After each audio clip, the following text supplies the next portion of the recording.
CFAX Victoria. An iHeart radio station. If it's happening, It's here. CFAX 1070.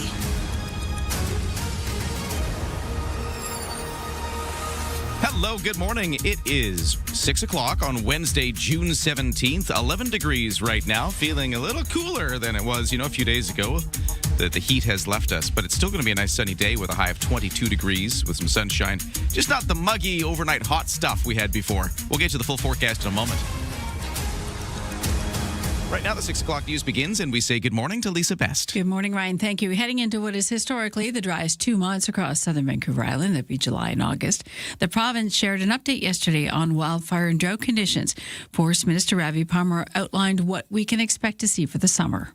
The current warmth is expected to translate into above average temperatures throughout the next 2 months. These conditions, on top of the ongoing drought, are setting us up for an increase in wildfire activity as we enter the core of our wildfire season, particularly in the southern interior and south coast, where we must be ready for the chance of difficult to manage and aggressive wildfires. Right now, there are no new active wildfires on Vancouver Island. However, there were a number of news starts yesterday in the BC interior. Currently, there's 14 active wildfires, 5 new starts in the last 24 hours, and currently there's 2 wildfires out of control, both on the southern mainland, and that's just in the past 24 hours, according to the BC Wildfire Dashboard. Turning our attention to water, the province urging residents to be in conservation mode when it comes to turning on the tap, or turning it off for this matter. An update on wildfire and drought shows Vancouver Island is much drier than usual heading into summer. Minister of Land, Water and Resource Stewardship, Randy Neal, says that some areas are coming up with innovative ways to encourage saving water. We're even seeing some creative ways that people are trying to get the message out and be proactive, including a local contest in which neighbors have the best golden lawns in the boundaries Similkameen by not watering their lawns at all. And I can tell you just by looking at ours, it's well on its way to being golden. Stage 3 water restrictions are coming to the Comox Valley Regional District next week. That means no lawn watering at any time, any day. No washing of vehicles or boats other than in commercial car wash or car dealerships. No pressure washing driveways or boulevards. No filling them swimming pools. Hot tubs and garden pools, garden ponds are out too. The restrictions begin Tuesday and apply to all homes in Comox, Courtenay, Comox First Nation, and the Comox Valley Water Local Service Area. The move due to BC Hydro's flow reduction on the Puntledge River. A strike of municipal workers in Colwood apparently narrowly averted. The city posted on its website yesterday it reached a tentative agreement with QP Local 374. CEO Jason Johnson says the deal recognizes the important contributions of employees, supports the health and well-being, and also remains sustainable for the residents and businesses who rely on city services. Details of the tentative agreement will be released once it's ratified. Langford continues to move towards municipally contracted curb garbage collection services. Council is proposing a new system where Langford wouldn't operate collection itself. It wouldn't be funded by property taxes. Rather, the city would seek a request for proposals from the private sector to provide the service and bill households directly for that. The BC government taking a new approach to support kids and youth. Attorney General Nikki Sharma talked about the new action plan yesterday. We know that getting the right support at the right time can make a real difference for people facing challenges. But too often, families have difficulty navigating complex systems on their own, especially when they are dealing with stress, conflict, or crisis. The Child and Youth Wellbeing Action Plan is about changing that.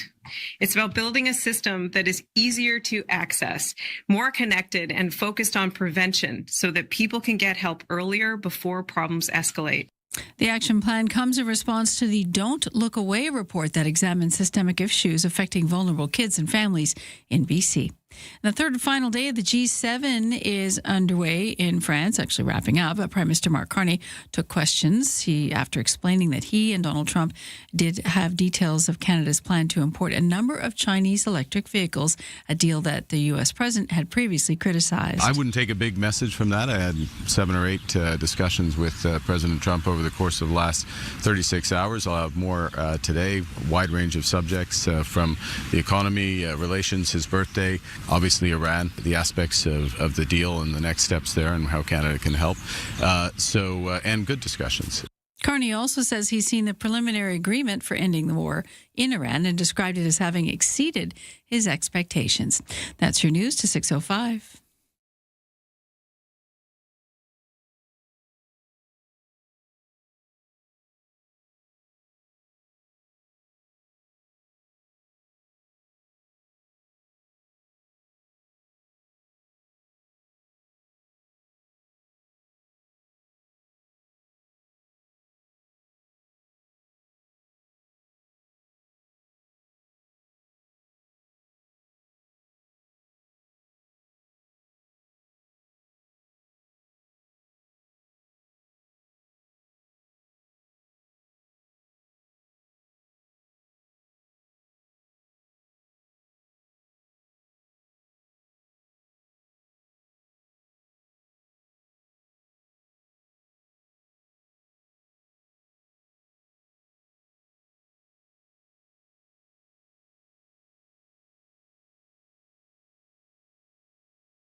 Your CFAX 1070 news poll question this morning. Do you think clean drinking water should be a human right for all Canadians? 85% say yes. You can vote now at cfax1070.com or in the iHeartRadio app. I'm Lisa Bastian, News Time 6:06. Thank you, Lisa. Good morning. Welcome to the day. Welcome to Wednesday. Here we are halfway through the week, and it's going to be a sunny one today. Highs of 22, just 11 degrees right now. I have to admit, I kind of enjoy the slightly cooler evening. It feels good. After we had a few of those nights where it didn't really cool off much, we're kind of back to normal here. Well, it'll be back in July for you. Oh, I'm sure it will, yeah. 9 degrees in Mill Bay, says this texter at 71010. Okay. Texter says 9 degrees in Mill Bay this sunny morning. Have a great day. To you too, texter in Mill Bay. Thanks so much for joining at 71010. We'll get you a full forecast in just a moment. But first to the sports, let's start local with the Victoria Harbour Cats. They had a decisive 17-7 defeat of the Redmond Dudes yesterday. So Victoria on top of the Cats, and Dudes will do battle twice more this week. Once tonight, 6:35, again at Royal Athletic Stadium, Wilson's Group Stadium. And again on Thursday, that's another one of these school spirit days. So it'll be an 11:05 start for the Thursday game. And yeah, schools are still in session for, well, I think that'll be like the last day, actually. No, next week's the last day. One more week this week. Next Thursday, final instructional day of school, which is being talked about a lot in my house. Anyways, I'm digressing. My kids are very excited about the end of school. I thought you meant baseball. No, the school. Sorry, final day of instruction for school is next Thursday. Oh, you've heard all about that. And I've been hearing about it all the time. All the grand plans for summer? Yeah. This just not being at school. Oh, okay. That's it. That's the first step. I kind of get that. Yeah. It's like going on vacation, but a 2-month long. Yeah. Tell them they should enjoy that because their first job, they won't be getting a 2-month-long vacation. Yeah, they're in that perfect age where it's just sort of they're old enough not to go to summer camp, but young enough not to have jobs. Right. So they can and just they've have got a bike for transportation. Yeah, exactly. And the world is their oyster. The reason I bring this up is, of course, tomorrow is School Spirit Day because school will still be in session tomorrow. It's just next Thursday that it's over. Sorry, I'm getting off topic here. We're there. We're following you. Let's also talk about the Toronto Blue Jays because they had a win last night, 6-1 over the Boston Red Sox. And those two teams go at it again for Game 2 of this 3-game series. And Seattle beat Baltimore 3-1. Over to the World Cup of Soccer, there are 4 matches today, including one at Toronto Stadium between Group L underdogs Ghana and Panama. So seeing another Canadian soil match. It's the second of 6 matches to be played at the Toronto venue. Elsewhere, Portugal plays DR Congo in Houston. England meets Croatia in Arlington. I get a sense there's a lot of England fans in this town. So do note that game's coming up today. Their first one of the group stages. Did you see what happened in Boston? Which one was that one? That was the... They're blaming the Scottish fans for drinking the city dry. That's also been happening in Vancouver with the Australian fans. Okay. You know what? Yeah? You got to have respect for that. I want to talk more about this, actually. Hang on. After the sports, can we Okay. talk about how Sure. certain cities are noticing the ways Lack of certain suds. countries drink? Imbibe? We're gonna talk about that in a second. I put a pin in that. That's coming back.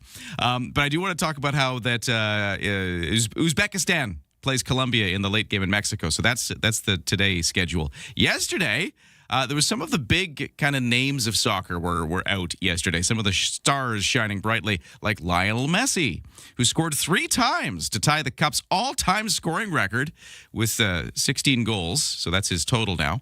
As Argentina blanked Algeria 3-0. Also, Erling Haaland scored twice in his World Cup debut as Norway overpowered Iraq 4-1. And Kylian Mbappe scored twice as France downed Senegal 3-1, and Austria beat Jordan 3-1 in the late game last night. So that's your World Cup schedule for today and what happened yesterday. And let's talk about the fans and the drinking in just a moment.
CFAX 1070 traffic and weather. Well, out on the roads, we're still in that overnight closure of the Bay Street Bridge, which is 7 p.m. last night to 7 a.m. this morning. So we're still in that until 7. Both directions of the Bay Street Bridge closed as they do a bit more of that work that they've been doing. It will reopen in both directions as of 7 a.m. and then it'll close again tonight at 7 p.m. and then the following night at 7 p.m. So that's kind of all this week in the overnight hours. Otherwise, looking pretty good right now. No crashes, no accidents, no other issues. If you do see something, text me at 71010. For the weather forecast, it is going to be a mainly sunny day. You could see a bit of cloud here and there, but mainly sunny. Windy, but not quite as windy as yesterday. Quite a breezy day if you were near the Juan de Fuca Strait. You kind of noticed it all day long. Well, it's going to eventually start to ease off the wind as we get further into the morning, but still with us a bit this morning. And a high of 22 degrees, but a bit cooler by the water. Clear skies tonight, still a bit breezy. Lows down to 11. Tomorrow, sunny. Highs of 25. We will see a bit cooler condition by the water. And we'll see that kind of continue through the weekend, Friday, Saturday, Sunday, looking like it's sunshine with temperatures into the mid-20s. So still quite warm as we head in towards this weekend. Right now, it is 11 degrees. Although I have this texter at 71010 who says, good morning, Ryan and Lisa. So interesting to hear that our Mill Bay buddy had the same temperature as Prospect Lake, which is 9.2 degrees. So there's another local temperature check. Also, quick shout out Is that from Chunky? I'm not sure. This is from Chris. Yeah, it's Chunky. So Chris has Chunky the Death Cat? Yeah. Well, hello to Chunky the Death Cat. Well, Lisa, funny that you should chime in here because the texture continues. Quick shout out to Lisa. So awesome to hear you discuss motorcycling last night on the night shift with Shane Hewitt. It was a great interview, says Chris. I tried to talk about Prospect and doing 30, but couldn't crowbar that one The in. country needs to hear. About Prospect Lake. 30 is the speed limit. Speed limit's It's 30, important folks. to say. Do 30. On the markets, well, nothing's happening yet because the opening bells have not rung for North American stock market. So let's look at how things went yesterday with Aaron Souza. Canada's main stock index hit a new high for a third day yesterday. Toronto's S&P TSX was up 113, closing at 35,389. In New York, the Dow climbed by 328. The Nasdaq, however, slipped 307. Asian markets this morning were mixed. In Tokyo, the Nikkei was up 497, but the Hang Seng in Hong Kong was down 181. Our dollar is trading at 71 and 42 cents U.S.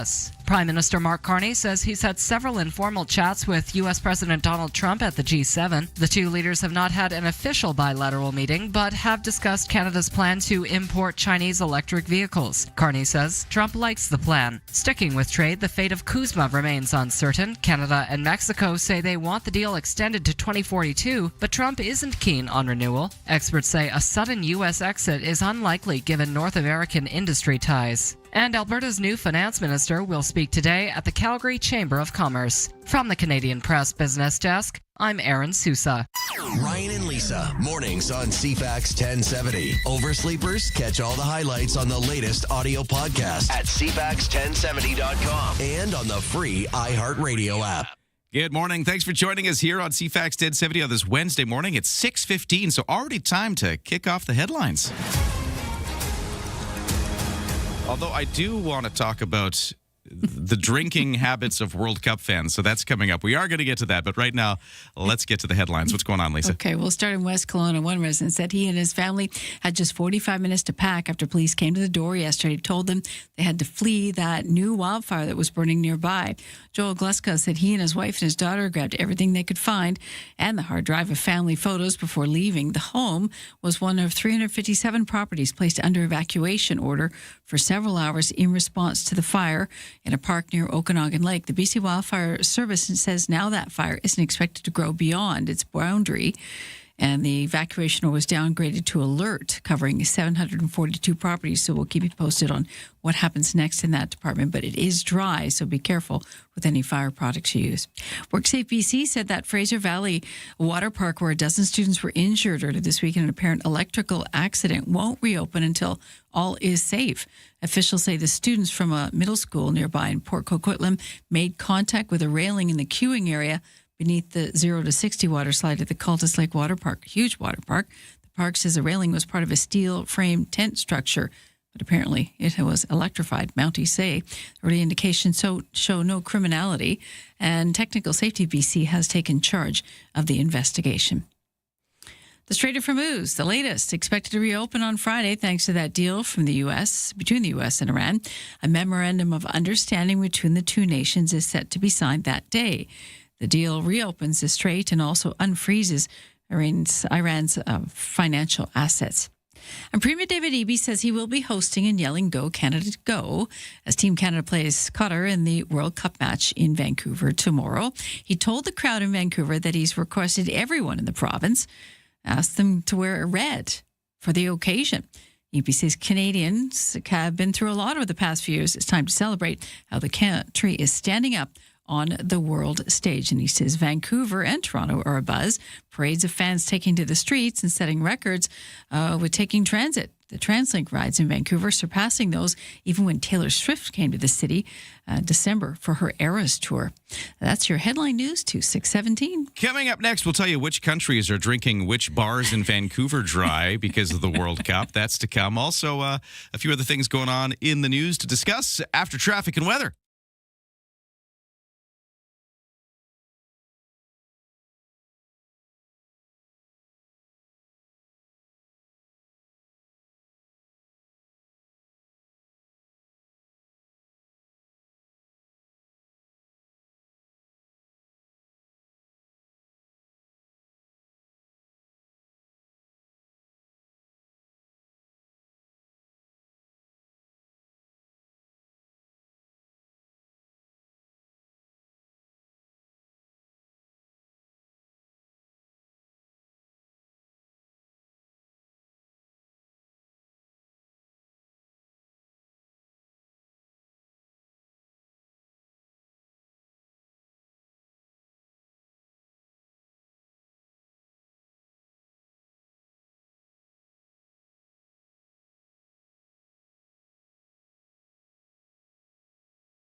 CFAX Morning Show brought to you by Coastal Heat Pumps for a comfortable home no matter the season and big savings on your heating bill. Talk to Coastal Heat Pumps, designed for comfort, the South Island's Elite Plus Fujitsu Airstage dealer.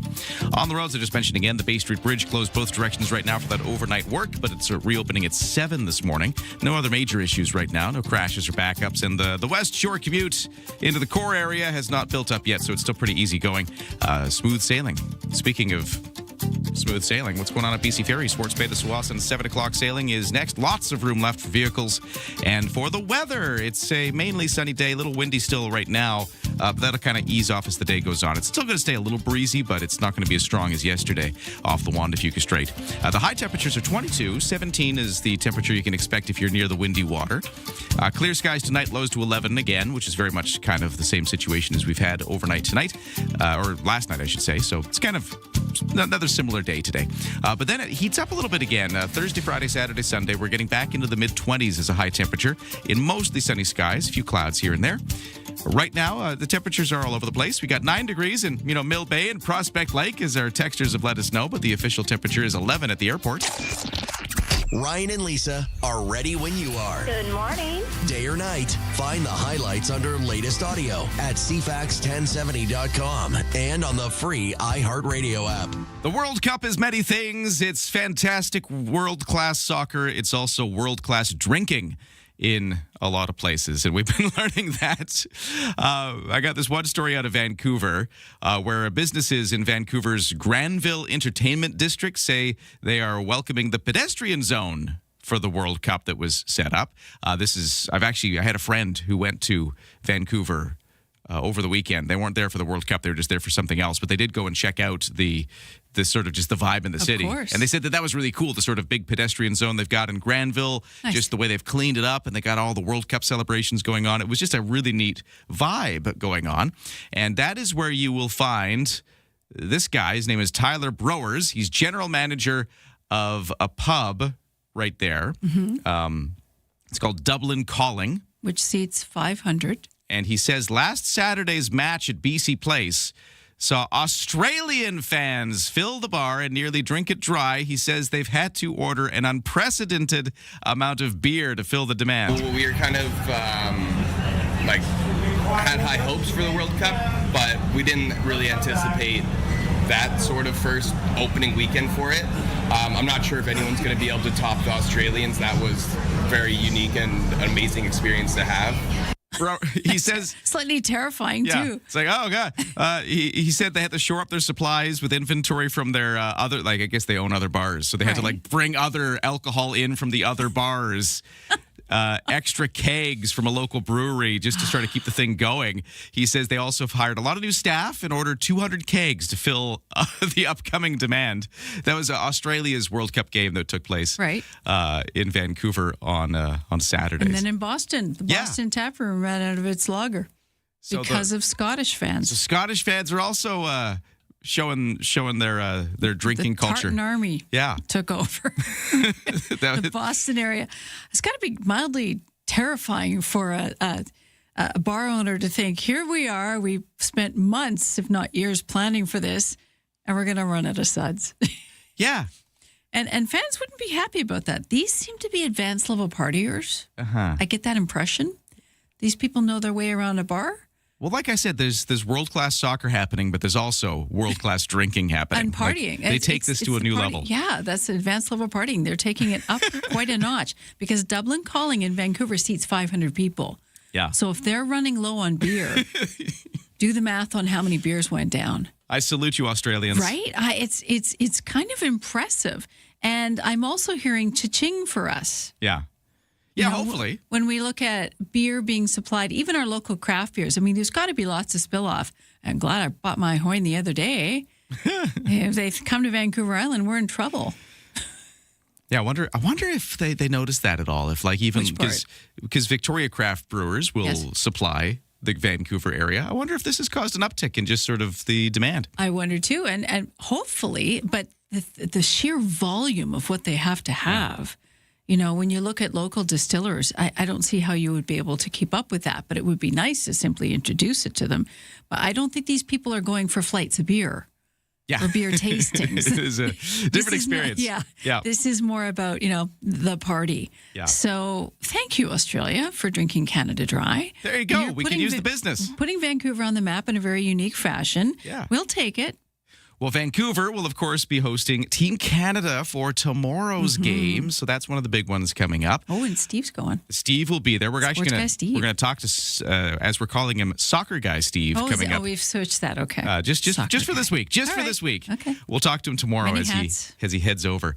Now, that's what's going on in downtown Vancouver as they embrace the World Cup business. What's going on in downtown Victoria for businesses? That's a different story. So we've had the DVBA, the Downtown Victoria Business Association, put out this report. It's sort of their annual report on downtown. They're going to be talking about it at their upcoming annual general meeting. But they've got the report out. And I'm going to talk to Jeff Bray later in the show, so we'll talk about this more. But I thought it was interesting. Amongst other things, they do a report card for downtown Victoria. And this is a report card from businesses. So businesses are doing the grading. Okay. They're grading downtown. Now, this time last year, if you recall, we were having this conversation about how many businesses were thinking of closing.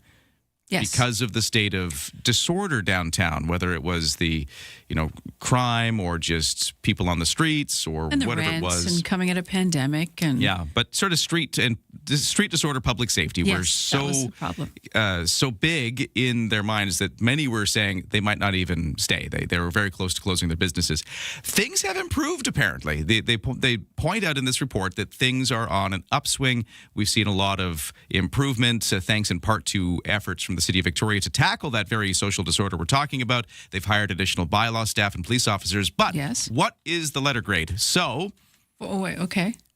For which department? What's the this is overall for downtown. letter grade for downtown? Yeah. The overall letter grade was C+, but 11% of businesses are giving downtown still an F, which was about the same number as last year. So despite the fact that they have been seeing some efforts being made and some improvements, there's still 11% of downtown businesses grading our downtown as an F letter grade. Right. And still a lot of those same priorities. And now, building on that, the DVBA is calling on the province to immediately close all public-facing supervised drug consumption sites and harm reduction services in an effort to try to continue to curb things like open drug use in the downtown. And we're not the only city to be looking at, casting a harsh spotlight on the fact of, is this working? Are consumption sites working and do they add to the problem? So I know Toronto's looking at the same thing right now. So, Ottawa's looking at, so what do we do here? Do we listen to the businesses when they're giving, the city's efforts an F? The city is making an effort. It has made a concerted effort, but is it the right thing? Sometimes you have to change the effort. I guess we'll hear from Jeff. Yeah, Jeff Bray, DVBA, will be joining the show a little later in the 8 o'clock hour, so we'll talk more about that. We've got one other thing to mention. Did you know that this lady's in town tonight? Bonnie Raitt is going to be at the Royal Theatre tonight, 7:30. It's sold out, so if you don't already have a ticket, I guess it's too late to go. But if you're going, if you're going, ask Ryan for tickets. If you're going, have a great time at Bonnie Raitt Royal Theatre tonight. People are talking about people. I hear them whisper. You won't believe it. They think we're loving, kept undercover. I'll just ignore it, but they keep saying we laugh just a little too loud. Where the noise stops and the conversation begins. Hey, it's Friday. Welcome to the Graham Richardson Show. The stories that shaped your week aren't just headlines. They are the moments we live through and the decisions that change what comes next. Let's take a closer look at that together. It's national conversations. From major policy shifts to the fun, unexpected trends and friends everyone will be talking about. It is intelligent, unpredictable, and completely Canadian. Stay informed. Stay ahead. The Graham Richardson Show. Friday morning at 9 a.m. right here on CFAX 1070.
CFAX Victoria. An iHeart radio station. If it's happening, It's here.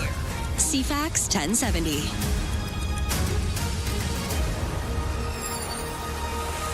Good morning, 6:31 on Wednesday, June 17th. We're taking a look at a very sunny day.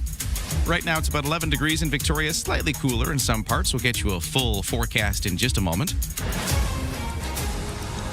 Oh, and Texture says the Bay Street Bridge is now open again after that overnight road work has ended a little earlier than predicted. So you can go That's both good directions news. on Bay Street. Thanks for letting us know. What else is going on? Here's the news with Lisa. Thank you. It's dry out. We know this. The province provided an update just how dry it is and the wildfire situation across BC yesterday. David Campbell from the River Forecast Centre said it is much drier than normal heading into the historically drier summer months. So we're coming into the drought season with a number of factors that are elevating our drought hazard. That low snowpack, early snow melt, the dry spring that we've seen so far, and that projection of a hot and dry summer moving forward. We see elevated concerns in some of the areas, particularly that these factors are most prevalent in the south and south interior, central interior, and areas on the south coast and Vancouver Island. No new wildfires on Vancouver Island in the last 48 hours. There's about a dozen fires burning across BC. Stage 3 water restrictions are coming to the Comox Valley Regional District next on Tuesday. That means, among other things, no lawn watering at any time on any day.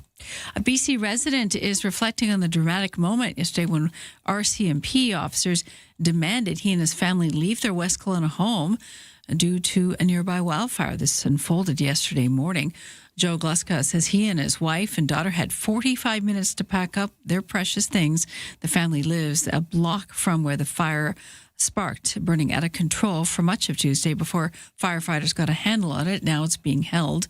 Gluska recalls how his morning started before the evacuation order started. My wife was more perceptive than I was. She said, "That smells like a fire." I said, "Yeah, it's probably somebody barbecuing and they're burning the thing clear." And then, of course, I would go outside to do some gardening, and the smoke was quite intense at that time, but it was, of course, white smoke, and it was going up. And then I said, "Okay, that's the fire."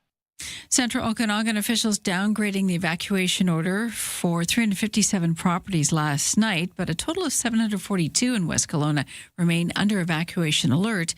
Residents still need to be ready to leave at a moment's notice. BC Highway Patrol putting commercial truck drivers on notice that if they use these routes, they better be compliant with all the safety rules and regulations. Highway Patrol say there was a jump in fines from 31 last year to 44 this year, and a warning jump to 59 this year compared to 29 last year, among more than 400 vehicles inspected during a 24-hour roadside check in Kamloops in mid-May. And they note also an increase in defects found in immediate repairs that needed done on some of these vehicles, up to 38 from 28 last May. The BC government is moving forward this summer to create a new child and youth well-being action plan. The plan will be a whole-of-government approach to better support kids, teens, and families. The Minister of Child and Family Development, Jody Wickens, was asked if it might result in some ministries being combined. We've heard for far too long that families have to go to multiple different places for different services, for some of the same services. And as a part of this engagement over the summer, we will be working with those experts on how we can deliver that more integrated coordination approach. That could mean potentially that our ministries come together. It could not. We have to really work with our partners and with service providers and people with lived experience, like I said, to hear how we can better do that. The action plan comes in response to the Don't Look Away report that examines systemic issues affecting vulnerable kids and families here in this province. That's your news to 6:35.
Your CFAX 1070 news poll question this morning. We're asking, do you think clean drinking water should be a human right for all Canadians? 85% say yes.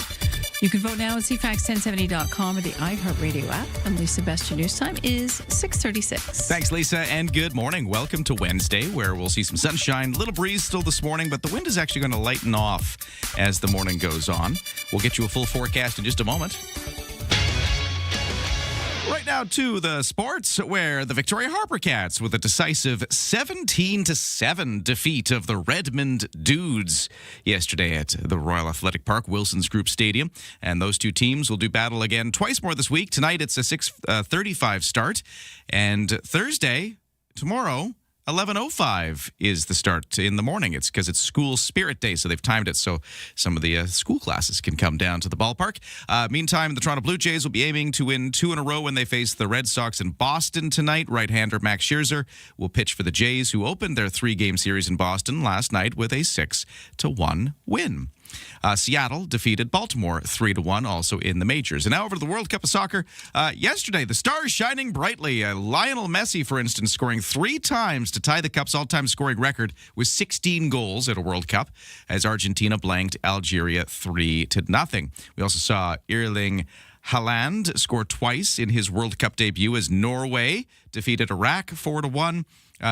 Kylian Mbappe scored twice as France downed Senegal 3-1. Austria and Jordan played the late game where Austria had the 3-1 win there.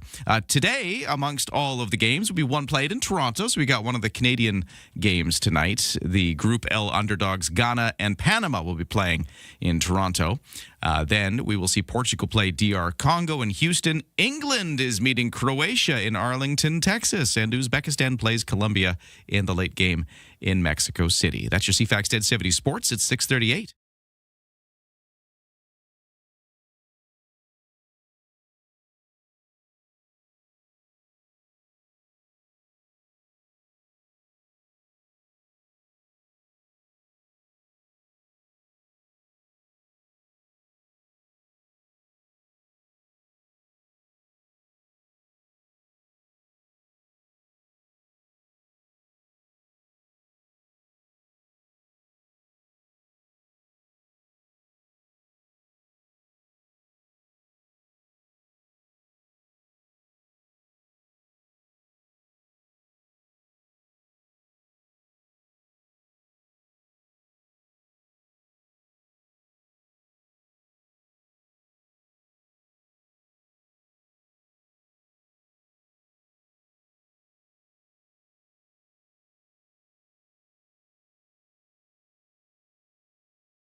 CFAX 1070 traffic. Hey, thanks to texters for letting us know that the overnight road work on the Bay Street Bridge that had it closed both directions overnight has now lifted. It was supposed to go to 7, but I guess they finished early, so you can now travel both directions on the Bay Street Bridge.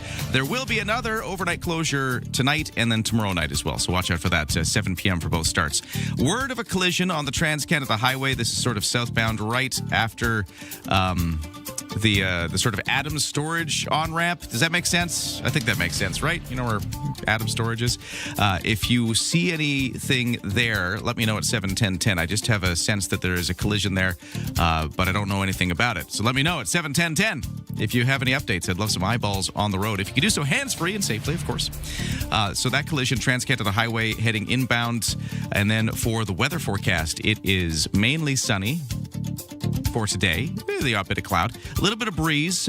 This morning, mostly, it's going to kind of ease off as the day goes on. Highs of 22, a little cooler by the Juan de Fuca Strait.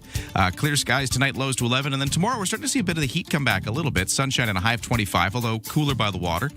Mix of sun and cloud tomorrow. Friday, highs of 24. Saturday and Sunday, both temperatures into the mid-20s with some sunshine. So, yeah, it's just kind of staying fairly consistently warm and sunny for the next few days. Right now, it is 11 degrees at the Victoria International Airport. Oh, and by the way, the CFAX Morning Show is brought to you by Coastal Heat Pumps, where for a comfortable home no matter the season and big savings in your heating bill, talk to Coastal Heat Pumps. Designed for comfort, the South Island's Elite Plus Fujitsu Air Stage dealer.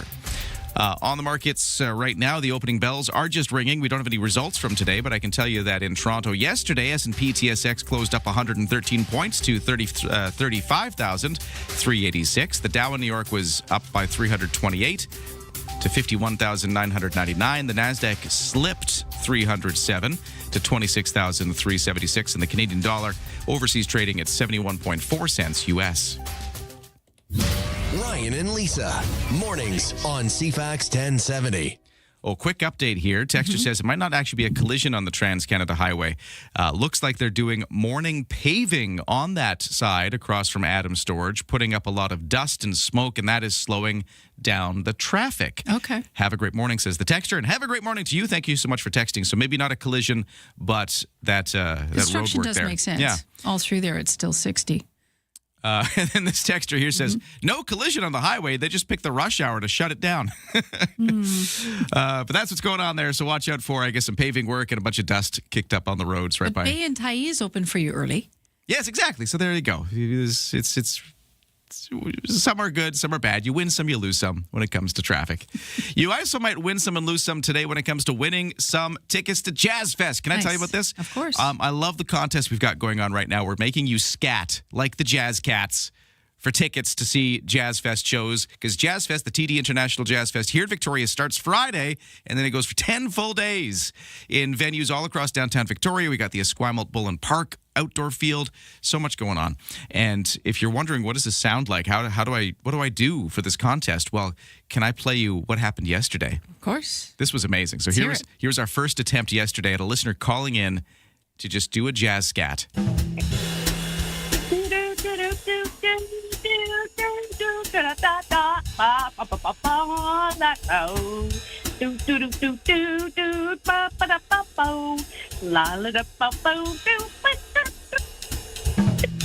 That's amazing. Wow. There you go. That was yesterday's winner. She was impressive. Very impressive. And she kept going. She would have kept going had you not stopped the music. I wonder. I don't think she was showing any signs of She was stopping. feeling the groove. Yeah. That's Very incredible. impressive. So you got to beat that. Well, you don't have to beat it, but you got to match it anyway. You can do whatever you want. It's jazz. You got to scat. Well, that's true, actually. You do you in jazz. Yeah. But I got even more exciting news, Lisa. That's just after the 8 o'clock news, sports, traffic, weather, business. After we're finished all that, we will, all the things. We'll do all the things. And then we'll take your call, random caller at 250-386-1161. We'll if as long as you scat, you will get the tickets. Okay. But we have a bonus pair to give away today. Oh, nice. Because we have one of the Jazz Fest artists joining the show at 7:50 this morning. Yes. Alicia Biro is going to be one of the performers at Jazz Fest. Young jazz giant. Young jazz giant. I love that. She's got a lot of local influences. She went from Vancouver Island to Los Angeles to pursue her dream. So she's got a local roots, but big international ambitions. And she's going to be joining us at 7:50. So we got a bonus pair of tickets to give away when she's joining us. So. And she's got a gorgeous voice. So it's early. Yeah. Maybe we'll get her to scat for you. There you go. Maybe she could give us an example. But we'll just if you call it during her interview, we'll give you some bonus tickets to that, because we've got so much happening with Jazz Fest. That's coming up, right? We'll take it. But right now, let's check the news, and here is Lisa Best with the headlines. Thank you. CBC says nothing has changed in its strategy following the announcement of the departure of Hockey Night in Canada. CBC Sports Executive Director Chris Wilson notes that while it's the end of an era, the broadcaster now has the opportunity to take its sports coverage to the next level. Wilson says the broadcaster plans to lean in hard and do what it can to share stories of Canadian athletes. Sportsnet and CBC issued a joint statement yesterday confirming its 12-year NHL partnership was coming to an end. Souk on the radar, not a good way, following news of that Canada Border Service Agency's investigation earlier this year that led to the seizure of 22 illegal guns, 8 suppressors, and illegal drugs from the Homenet community. The raid happened April 22nd. 15 long guns, 7 handguns, other prohibited weapons, and controlled substances were found. The individual that was arrested was interviewed, but then released pending further investigation. And the strain continues to mount for Canadian households to put food on the table. A recent survey found 70% of respondents says they have changed their shopping habits due to rising prices. 85% use grocery reward programs, but about half of those feel the programs do little or nothing to offset the price increases. Despite all this, 50% say the increase has had a moderate impact on their monthly budget and report adapting without major stressors. That's your news to 646. Thank you, Lisa. We will continue to watch and see how things might slow down on the Trans-Canada Highway because of some paving work that's going on near the Adams Storage. So we'll do our traffic check in just a moment. If you got any updates, let us know at 7:10:10. Then we're going to talk to BC's representative for children and youth, weighing in on the government's new Child and Youth Well-Being Action Plan. What is it and what do we need to know about it? That's next. From CFAX 1070. Here's what's happening around the island. Until June 27th, you can lock in for love with the BC SPCA Victoria and raise money to help injured, homeless, and vulnerable animals right here in Victoria. Until July 19th, downtown Victoria is alive with free soccer-themed events, live match screenings, and more. Details at downtownvictoria.ca. Get more event info at cfax1070.com. If it's happening, it's here. CFAX 1070.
CFAX 1070 traffic and weather. By the way, the whole morning show brought to you by Thrifty Foods. This Saturday from 10 in the morning until 1 in the afternoon, so 10 to 1.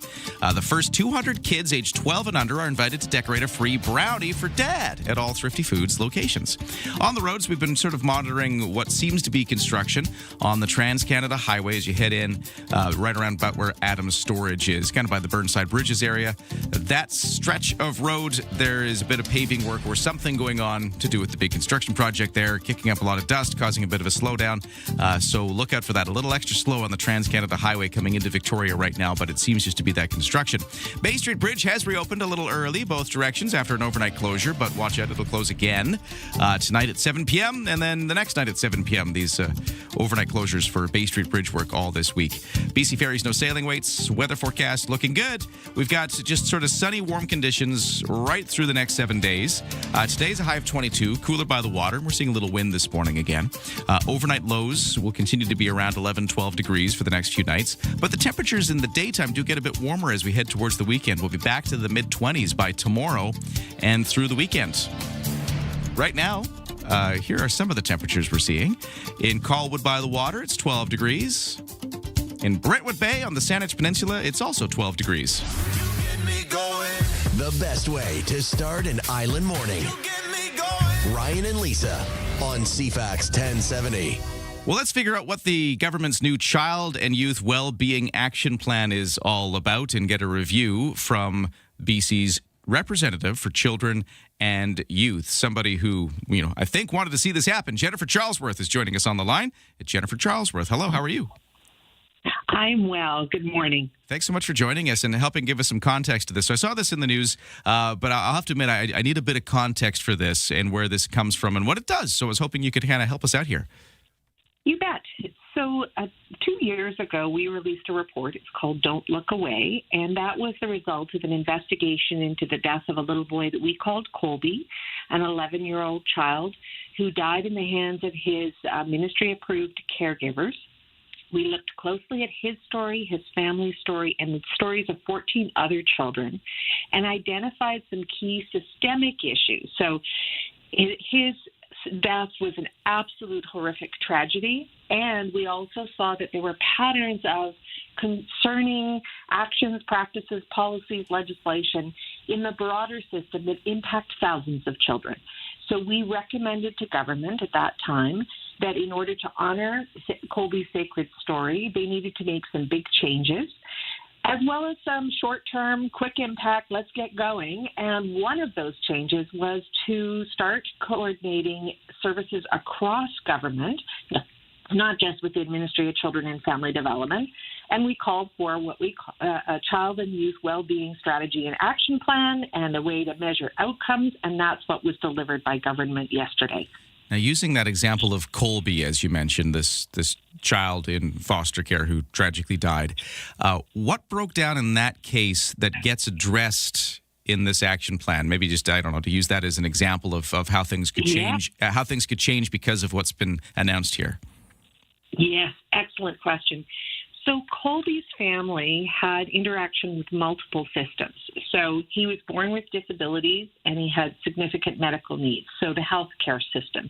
His family was living in poverty. So there was income assistance, housing precarity, food insecurity, family violence, intergenerational violence, mental health concerns, and substance use concerns. So when you bring all of those things together, and let me be clear, it was a loving family that was trying very hard to overcome their history and their current challenges in order to raise their children.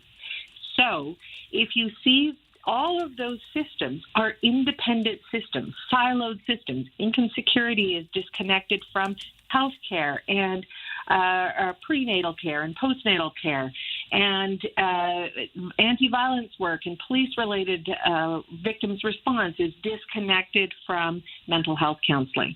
So what we said was there were countless missed opportunities because the system was not coordinating and collaborating to see the bigger picture of this family and the way in which it might have helped. So the Child Wellbeing Plan, the intention behind it is that there will be much greater coordination between the various parts of the system to more effectively wrap around families that are struggling and to assist them before things get terribly bad, as they ended up getting with Colby and his family. So a little example that I find really powerful is when Colby left the hospital after being in the NICU, the neonatal intensive care unit, no one thought to ask, do you have the money to purchase the specialized formula that your child is going to need? Do you have a safe bed, safe sleeping arrangement? All those kinds of things that just gives families, it's not a crisis yet, but it is going to be a crisis if they don't have the supports that they need. So family living in poverty don't have the resources to make sure that the child is getting their nutritional needs met because they can't afford the specialized formula. They water it down. So simple little things like that cumulatively over time become more and more stressful for families. And then, of course, we did experience and see significant substance use and mental health concerns as time went on and housing precarity. So those kinds of opportunities of intervening to help a family a little bit to prevent the cascading effect of harms over time. Now, one of the big things you just mentioned there is that better coordinating of support for children and families across those different ministries and services. Now, government's pretty famous for not working necessarily well with its different departments. I mean, I think anybody who's had to deal with government bureaucracy and you fill out a form and you're like, I just filled out this form for this department. Why am I doing this again for this? You know, there's all these different examples of how there's not a lot of coordination. It seems, at least from us, the kind of like user of government services side of things. So how much faith do you have in this actually happening, or how do you overcome those inherent disconnections in government? You've nailed it. That is the big challenge. And it's one of the reasons I think that it's taken 2 years since we released our report to get the action plan, because you can put a plan on paper, but if you don't have the mindset and the approach behind it, the attitudes and beliefs that this actually is really, really important and this is how we're going to do it, you're going to keep replicating the same old thing that we've had forever, which is, as you say, you tell your story a dozen times, you think you're opening a door, but it closes in your face. So the intention here, I think, is they've taken time to figure this out amongst the ministries and amongst the public authorities in order to have a much better chance at it. And they're starting to use things like Citizen Services and Connected Services BC to streamline, so using technology to start to streamline those entry points and those connection points. So I am, as I often say, because I'm an independent office, I am optimistic but cautiously so.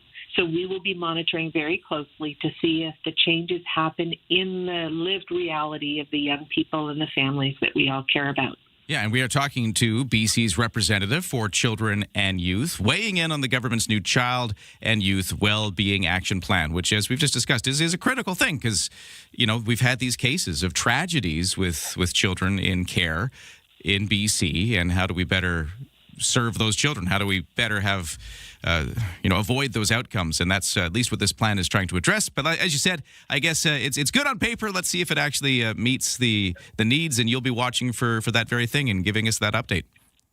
I certainly will. All right, Jennifer Charlesworth, always a pleasure to talk to you. Thank you so much for joining us and sharing some thoughts on this. Anything else you wanted to add or anything else we missed? The one thing I would like to add is that we focused a lot on government, which is absolutely important. They have a responsibility to the citizens of British Columbia. But the other thing is that if we really center the well-being of children, if we want all children to experience love, connection, belonging, and a sense of possibility in their lives, that's not just government's responsibility. That's us as family members, as neighbors, as coaches, as teachers. So we've all got a responsibility to the young people in our lives and in our midst. So, let's not just look to government. We also have to look to ourselves to be supportive of our young people. Good stuff. Thank you for your time. Thank you. Take care. All right, we'll take a quick break here. We've got your 7 o'clock news with Lisa coming up next. We'll do our traffic and weather update as well. It does look like that Trans-Canada Highway situation we were talking about is improving, at least according to texters who've just recently gone through there and say it looks like whatever was going on seems to have wrapped up. So we'll give you the update there. If you have any updates for us, text us at 71010.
CFAX Victoria. An iHeart radio station. If it's happening, It's here. CFAX 1070. Good morning. It's 7 o'clock on this Wednesday, June 17th, where we got more sunshine. The wind is starting to ease off a little bit today as well as we get a little further into it. We'll get you the full forecast in a moment. Right now, the news begins, and here is Lisa Best. It's an ominous anniversary coming up. Almost 5 years since a wildfire killed 2, nearly wiped out the village of Lytton off the map. Jennifer Thoss, councillor with the village in BC's Fraser Canyon, says it's been critical, costly recovery process for them. She says the grift of Lytton has grown into a systemic problem, partly due to what she sees as a lack of oversight by higher levels of government. Inevitably, you have people that offer services and want to capitalize on it, and sometimes well-intentioned, but they're making money. Unfortunately, the nature of the beast is that people see dollar signs and they want to capitalize on it. Thus is among several critics who contrast a roster of recovery staff that have been costing in the range of $40,000 to $100,000 each month with what they see as a lack of progress actually happening on the ground. The BC government taking that new approach to provide supports for children and youth, as you just heard on CFAX. The Minister of Children and Family Development, Jody Wickens, yesterday announcing government's response to the Don't Look Away report that's called for a coordinated government response action to better support vulnerable kids and families here in BC. Children and families do not experience government one ministry at a time. They experience one life. Our responsibility is to make sure that the supports around them work together. The Child and Youth Wellbeing Action Plan and Outcomes Framework is a cross-government approach to improving the lives of children, youth, and families in our province. This action plan provides a clear roadmap to improve how we deliver programs and services across our ministries. The Wellbeing Plan will look at public feedback and stakeholders to help inform how the action plan should evolve. Stats Canada reporting a rising trend in intimate partner violence. The agency tracked a 19% increase in police-reported intimate partner violence between 2014 and 2022. Over that period, StatsCan says there was a 163% spike in reports of intimate partner sexual assault and a 38% increase in what it calls indecent or harassing communications. Conservative MP Anna Roberts says data on violence against women is skewed because many women are just afraid to speak up. We've talked to many individuals that run shelters. The spaces are limited. There isn't enough safe spaces for women. So women, alternatively, they end up going back into the relationship and the circle and the cycle starts all over again.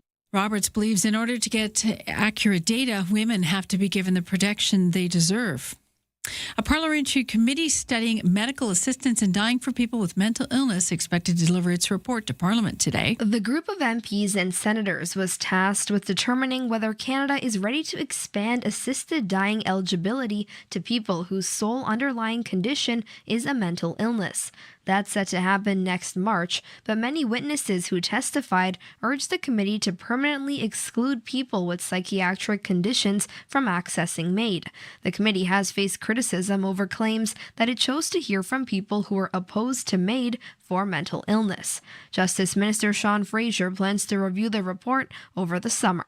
Naira Ahmed, The Canadian Press. Well, speaking of summer at Parliament, a local member of Parliament wants the House of Commons to sit into the summer months, if necessary, to ensure that legislation is properly studied. Green Party leader, Saanich and Gulf Islands MP Elizabeth May rose in opposition to an omnibus bill connected to the federal budget. May says the Liberals have picked the practice of steamrolling. And I find over and over again that there's been nothing like the current government for moving fast. And there's been nothing like the current government for treating Parliament with a kind of a casual contempt that, as a Canadian and someone who deeply believes in Westminster parliamentary democracy, I personally find offensive. I may be the only one, but I think Canadians want to see this place respected and want to know that every bill has been properly studied. And for one, I'd be prepared to say if properly studying bills means we cut into the summer and we're in Ottawa longer to do it, That's the right thing to do. Elizabeth May has issues with Bill C-30 because she says it changes pesticide regulations. That's your news to 7:05.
Your CFAX 1070 news poll question: do you think clean drinking water should be a basic human right for all Canadians? Over 80% say yes. You can vote at cfax1070.com or the iHeartRadio app. And Lisa Best, your news time is 7:06. Thank you, Lisa. We've got a mostly sunny day today. The winds will start to ease off a little bit. It was kind of breezy day yesterday. If you were near the Juan de Fuca Strait, you probably noticed those winds quite strong. Those power outages on the West Shore. There was a lot going on yesterday, but the winds are kind of easing off today. Just sunshine, highs of 22. It's 11 right now. We've got a full forecast in just a moment.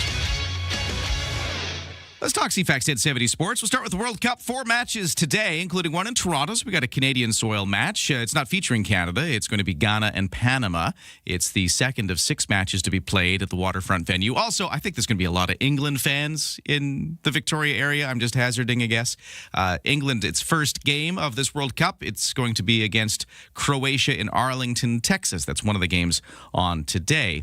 Tomorrow is when Canada plays. And I got exciting news for you because CFAX 1070 will broadcast the FIFA World Cup.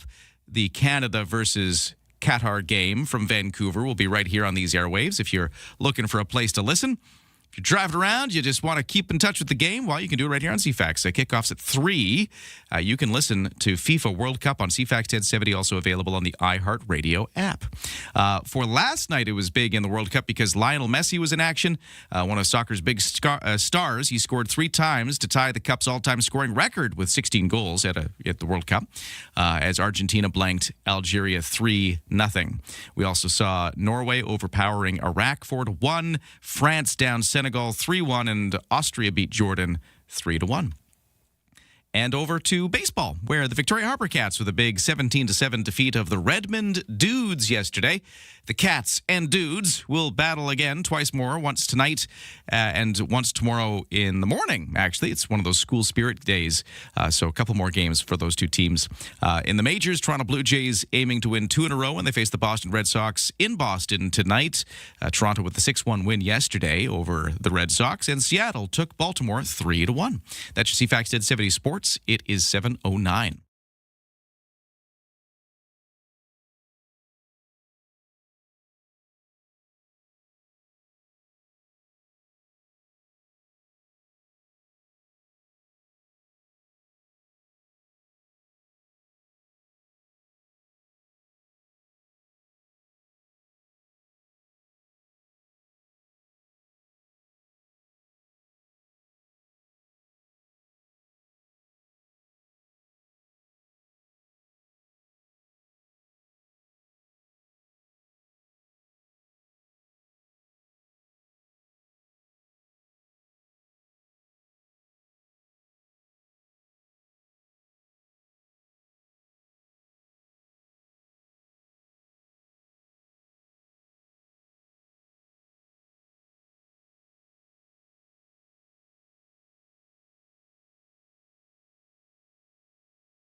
CFAX Morning Show brought to you by Thrifty Foods. This Saturday, from 10 in the morning until 1 in the afternoon, the first 200 kids aged 12 and under are invited to decorate a free brownie for Dad at all locations because, of course, the next day, Sunday, will be Father's Day.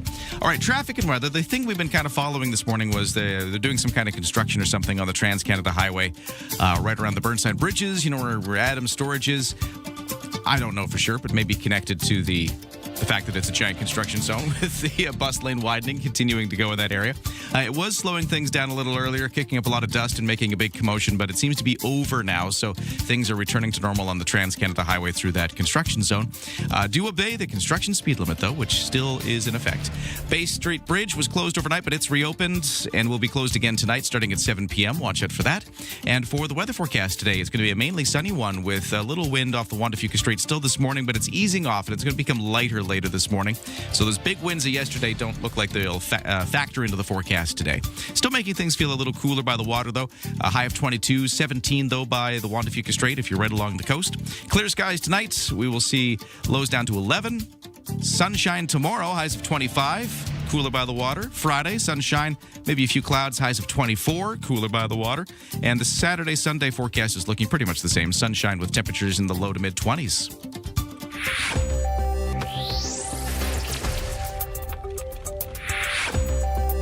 CFAX 1070 Business News, getting our first look at the markets so far in Toronto.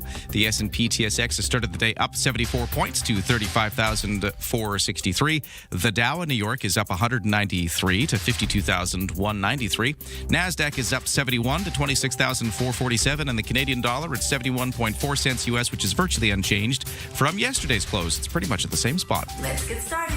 Start your day informed and entertained. Ryan and Lisa, mornings on CFAX 1070. At this time yesterday, we were talking about that fire in one of, not just Victoria, but Canada's oldest Chinese temples. This is that fire around Government Street that we were talking about. Well, Yes. bit of an update. Victoria's Fire Chief Dan Atkinson was providing some new details about the blaze at the Tam Kung Temple on Government. He says that they've ruled it as not suspicious. They have only done a preliminary investigation, but they can say that it was accidental in nature. So that's one of the updates. The fire broke out of the building's top floor, which is where the temple is. So this building, Smoking Lily is the t-shirt shop in the bottom. At the base, yeah. Yeah, and then The main there's floor. at the very top floor is the temple itself. On the third, yes. Yeah, and that is where things broke out. Crews apparently had to get into some of the walls and ceiling spaces because the fire got into those empty spaces. And it's that kind of building because it's Yeah. so old. Lots So of nooks and crannies. hard to put out. So they had to kind of tear into some of the building and open up the walls. So a lot of extensive damage to the temple itself. That's sort of bringing up a question now, how much damage to the artifacts? Because this temple, we mentioned yesterday, it was established in 1905, but this current building that it's in was 1912. Okay. And it served as a place of worship, but also of cultural preservation, and a lot of Chinatown artifacts were in there. Yes. And there's a lot of concern over the fate of some of those artifacts. And then the other thing is for the rest of the building, even though they were able to get the flames up pretty quick and they were able to, save the building as a whole, a lot of water damage because, they were pouring water at the top floor and a lot of that goes down. A trickle-down effect, yes, with gravity. Yeah, so there's a lot of damage still to assess there. But the update is accidental in nature is what it's been deemed, and a lot of damage to the temple itself. That's the main thing as to what caused it, whether it was, a simple candle or incense burning, or Who knows, whether it yeah. was electrical, but at least it wasn't something, suspicious. You never know what's going to happen. And I'm glad it was an accident, but I'm sad that you just know you're bracing yourself to learn exactly what was lost because something went up in the flames, something integral to the heritage, which is really quite devastating for the community. Well, we were talking about it yesterday, so just wanted to give everybody the update there after the fire chief gave that to us yesterday. Texter at 71010 says, "Good morning. What a great morning for the R2AK race. This is the race to Alaska." Oh, yes. I didn't realize this was in town, but it is. It starts at 12 at the Causeway today. Some amazing souls are attempting to get to Alaska by sailing, paddling, pedaling, rowing, anything human-powered on the ocean. Right. Interesting. You can't use an engine. So they are human powering their way up to Alaska, and this race is moving through Victoria right now. Yeah, it's pretty That's cool. cool. Yeah, so it's something to see. If you see the action on the water, that's what's going down. Intrepid. Yeah. Neat. We'll watch. Thanks for the update, Texter. I'm going to look more into that. But if you're down around the Victoria's Inner Harbor today, maybe you'll see that. The Texter indicates around noon. Cool. 7:15, over to the headlines. Here's Lisa. Well, we begin with G7 talk. Prime Minister Mark Carney has meeting scheduled with the leaders of India and Egypt today on his final day at the summit in France. The summit was delayed a day after the U.S. president announced that the White House would host a UFC fight on June 14th, which is Flag Day, also his 80th birthday. Carney was asked by reporters why he and Trump had no bilateral meetings at the summit and responded by saying, quote, there's no message in that. But of course, there was a hot mic moment where we did catch the two of them chatting yesterday. And of course, more being unpacked about that. Vancouver fans rushing both beer and staff to the front lines. The World Cup's War on Thirst. The manager of sports bar Dublin Calling, which seats 500 in Vancouver, says he's never seen anything like it before. This unfolded on Saturday when Australia's soccer fans filled the multi-level building during Australia's match against Turkey. Tyler Brose says it was the first time ever he felt the bar was going to run out of suds, with reinforcements of staff and beer being rushed to Granville Street for the tournament. He says he and other Vancouver bar operators are bracing for the match tomorrow at BC Place tomorrow afternoon. That's Canada and Qatar. The next 5 matches in the city after that. It's not just Vancouver, it's Boston too. Scottish fans apparently almost drinking Boston dry. And of course, there was that moment of Norway rowing itself up the escalator. That was pretty cool. So a lot of fun things coming out of this event. And that signing ceremony is set for Friday for the Memorandum of Understanding between the U.S. and Iran.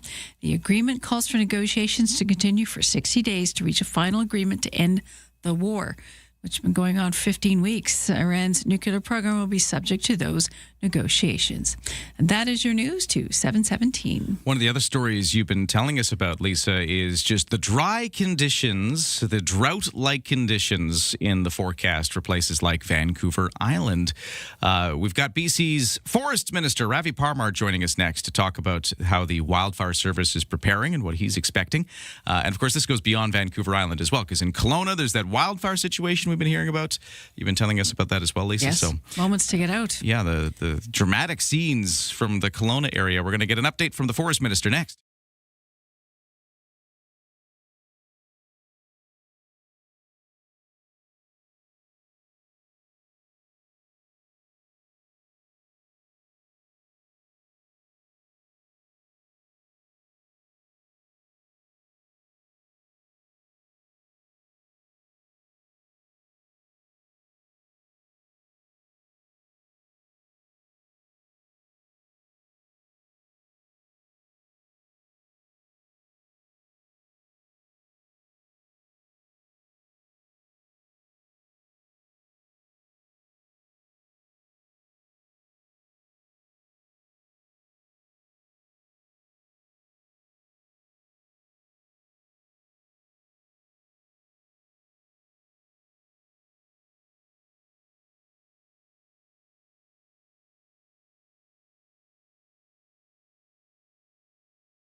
CFAX 1070 traffic and weather. It is 7:20 here on a Wednesday morning, and the roads are looking a little more typical now compared to about an hour ago, where we had some construction stuff on the Trans-Canada Highway near the Burnside Bridges stretch that was slowing things up. But that seems like it's eased off, and things are flowing pretty much normally now, unless I'm wrong, in which case text me at 71010. Let me know if it's still an issue, but it looks like the Trans-Canada Highway's flowing per usual. We have normal backups, though, from the West Shore into Victoria right now. No other problems right now, other than all of the construction-related delays, which have been on all this week, but they're going to be on again. Just as a quick reminder, Cook Street southbound between Hillside and Bay is closed. And then further down Cook Street at Pandora, full closure. You can't go either direction on Cook Street there.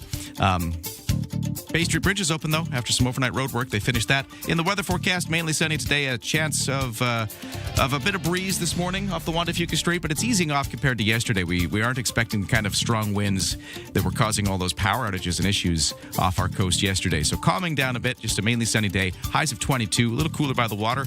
Overnight lows of 11 tonight with a few clouds, but otherwise staying mostly clear. It's all here. News, weather, traffic, and community events. Ryan and Lisa, mornings on CFAX 1070. Well, fire season is heating up in BC. We've got drought and dry conditions here on the island. We've got a active fire causing some drama in Kelowna. Here to talk about it, Ravi Parmar, BC's Minister of Forests, and of course, local member of the legislature. Ravi Parmar, welcome to the show. How are you doing? I'm doing well, Ryan. Good morning to all your listeners. Thanks for having me on. Let's start in Kelowna, where people have had to flee a wildfire situation. What's going on? What's the latest here? Yeah, you bet.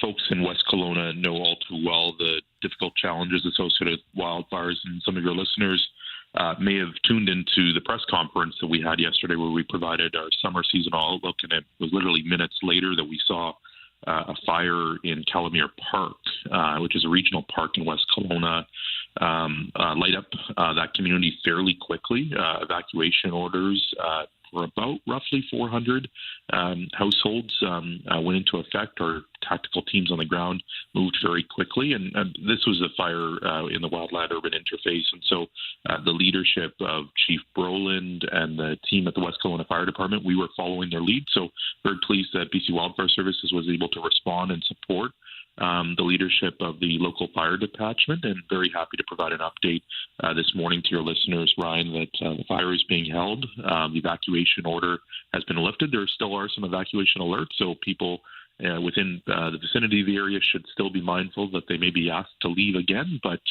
very pleased with the work that the fire department and local crews and BC Wildfire Service were able to do on the ground. And it's, I think, just a reminder that we are in an active fire season, and this could happen anywhere, including here on the island as well. Okay, well, that's good to know that those people who had to evacuate briefly in that West Kelowna area can go back home. They got to be on alert, but they've had their evacuation order downgraded to just an alert as we continue to follow that wildfire story. But like you just said, yeah, we're in the middle of also just sort of assessing the situation for BC and what this wildfire season might look like. Let's talk about the island. What did we hear about the conditions here? Yeah, really, the update that we provided, not just for the island, but for the entire province, is there's really three factors that are going to prolong a challenging fire season here in British Columbia, in particular in the South Coast, and that's drought, low snowpack, and the absence of spring rain. We got a little bit of January, but I wouldn't say enough to be able to really have an impact, though we're still at the halfway point of the month, so there's always hoping that we can get some more, but based off of the weather trends we're seeing, we're just not necessarily seeing enough precipitation for it to have an impact. And so I would say for your listeners, Ryan, we are seeing a lot of comparisons to the 2017, 2018, and 2021 wildfire seasons. One of the best investments we made was a predictive analysis team that does all the trends, looks at all the data, and they see those as kind of the comparisons. And so based off of the long-range forecast, we expect it's going to be a warmer than normal summer across much of British Columbia and Canada. And the amount of rain we expect, which is very little, will not help the drought conditions that we see. So we expect fire activity is expected to peak through July and August, which is going to result in a vigorous and difficult to control wildfires throughout much of the southern interior, and including on the south coast where we are as well. Ravi, the anniversary of the Lytton wildfire that destroyed 90% of the town, the village, happens 13 days from now, that 5-year anniversary, which was June 30th, 2021. And we're still hearing stories. We've got stories in the news run today about people saying the rebuild has been, hit and miss at best. It's a cautionary tale, really, for the province. So how do we build from that and make sure this doesn't happen again? And how do we help Lytton? Yeah, that's a great question, Lisa. I would say a couple of things. We're working on the ground with the community. I'm also as Minister of Forest, I'm also the minister responsible for archaeology, and we know that archaeology has been a challenge for that community as part of the rebuild. I've had an opportunity to visit Lytton a couple of times now and engage regularly with the mayor and council and their support of rebuilding their community. It's a beautiful community that just was devastated by that wildfire, which decimated the town. So working very hard to support the community in its rebuild. But I think you raise a very valuable point that what happened in Lytton certainly could happen elsewhere. And it's why we have to tackle the challenge of our wildland-urban interface areas. I live right next to Thetis Lake. I don't think I ever thought about a fire in Langford until I became the minister responsible for the BC Wildfire Service. So it's really important for your listeners listening in Langford or listening throughout British Columbia and coastal British Columbia that what happens in other communities in the impact of fires could happen in your community as well. And it's why it's so important that local communities are fire smarting, in particular, the role that individuals can play in fire smarting their properties. Download the BC Wildfire Service app. We've got lots of information there. Visit the FireSmart BC website. And there's lots of tools, grants available for you to be able to fire smart your property. As an example, I like to barbecue in the summer. And so one of the things that we have to be mindful of is sometimes not having your barbecue right next to your house, because that can certainly put your property at risk. Now, just back to, again, the message for Vancouver Islanders specifically, because sometimes I think we can get a little complacent because you watch these fires burning in the interior of BC, and, you do get wildfires here, of course, but we always, I don't know, sometimes I think because we can be a little wetter here, because we got a big reservoir and we don't have the same kind of, water concerns that some other areas have, those same sort of drought concerns. Sometimes I think we can be a bit complacent. But how? Just to close on this, as you did your update yesterday, you took a look at the conditions around BC, the wildfire risk around BC. What do Vancouver Islanders need to know about this year? I want Vancouver Islanders to know that they need to be prepared for what may be a challenging wildfire season. We don't know exactly what we're walking into, but we are preparing for the worst and hoping for the best. Right now, there are 0 wildfires on Vancouver Island at the moment. They'll give it an hour or two, and there might be some that spark up. Really important, everyone continues to do their part. And if you don't believe that wildfire is a risk, I would just go and ask the residents of Wesley Ridge, and in particular Port Alberni, what wildfires meant to them last year. That Mount Underwood fire that both of you will remember and your listeners will remember from last year was the second largest fire ever recorded in Vancouver Island's history, geographically the size of the city of Victoria. And thankfully, it didn't impact any structures, but if it was a different wind direction and if we didn't have those logging road breaks, then it could have been a different situation. And so please do your part. Please remain vigilant. Know that fires can happen anywhere, including here on Vancouver Island. We're not used to them. We got to leave it there because we're out of time, but there you go. Some thoughts on the wildfire season after an update from the BC government and the Wildfire Service yesterday that happened to coincide with the sudden evacuation of some homes in West Kelowna. And the update there is luckily that evacuation order has been lifted. The fire is being held, but we're already seeing those scenes play out in BC as we're not just heading towards, we're in the wildfire season here now. Ravi Parmar, BC's Minister of Forests, thanks again for chatting with us, and I'm sure we'll talk again soon.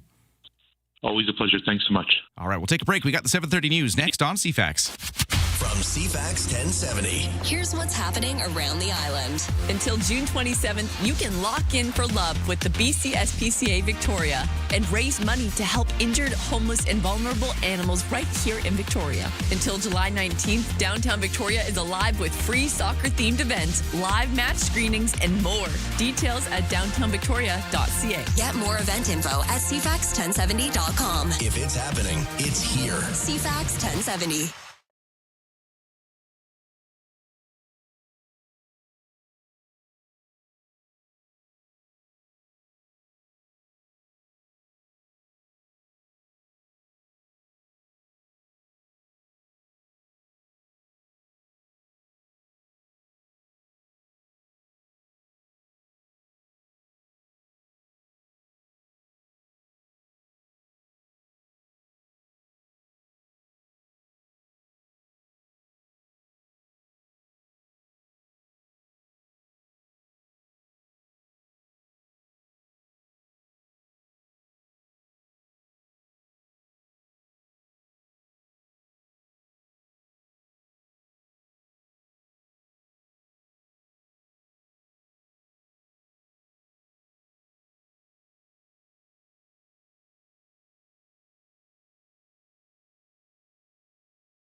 CFAX Victoria. An iHeart radio station.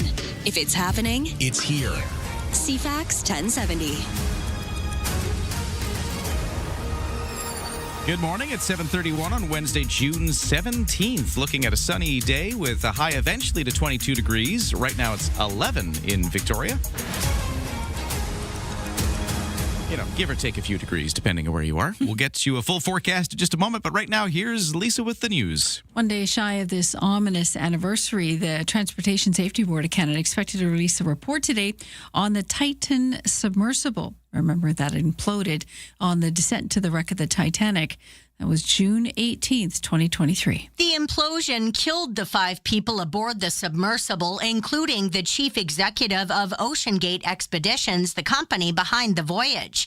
The wreckage of the Titan was found on the ocean floor roughly 4 days after it vanished off the east coast of Newfoundland, about 300 meters from the wreckage of the Titanic. The report last year from the U.S. National Transportation Safety Board found that faulty engineering led to the implosion and that the Titan would have been found sooner if OceanGate had followed standard guidance for emergency response. Well, speaking of emergencies, heading into what is historically the driest 2 months for southern Vancouver Island in the year, the province sharing an update yesterday on wildfire and drought conditions. Forest Minister Ravi Parmar, who you just heard live on CFAX, outlined what we can expect this summer. The current warmth is expected to translate into above average temperatures throughout the next 2 months.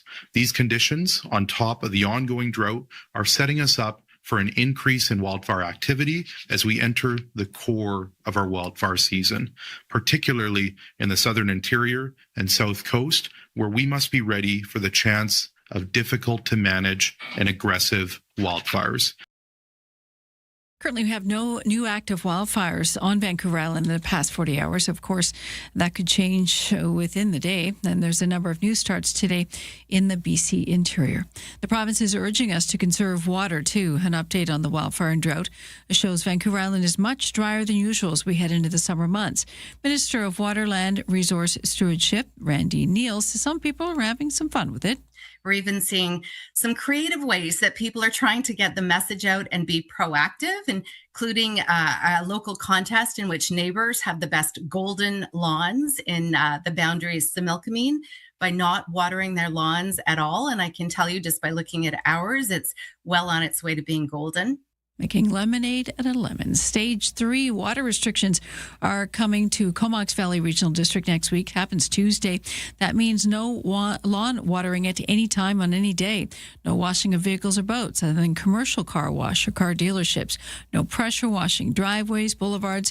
No filling of swimming pools, hot tubs, or garden ponds. The restrictions will apply to all homes in Comox, Courtenay, Comox First Nation, and the Comox Valley Water Local Service Area. The move is due to BC Hydro's flow reduction on the Plantledge River. Despite repeated assertions that it wouldn't, a new report from the Washington Post says the U.S. President's White House ballroom bunker project won't be entirely privately funded. President Trump has repeatedly promised that his massive new ballroom here at the White House would be paid for entirely by private donations, estimating that it will cost around $400 million. But the Washington Post is now reporting that the contractor building the ballroom puts the total price tag at $600 million, with the American taxpayer covering half of that bill. Says the Prime Minister, Mark Carney maintains a preliminary peace agreement reached between Iran and the U.S. has a potential to be a game changer. Carney confirmed to CNN that he has reviewed the agreement and it actually exceeds his expectations.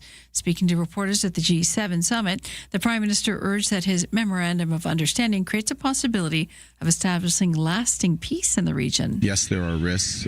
Yes, the accord has to be put into place, but the very fact of it and the fact that so many countries were involved in its development and are vested in its development does create knock-on effects, positive knock-on effects.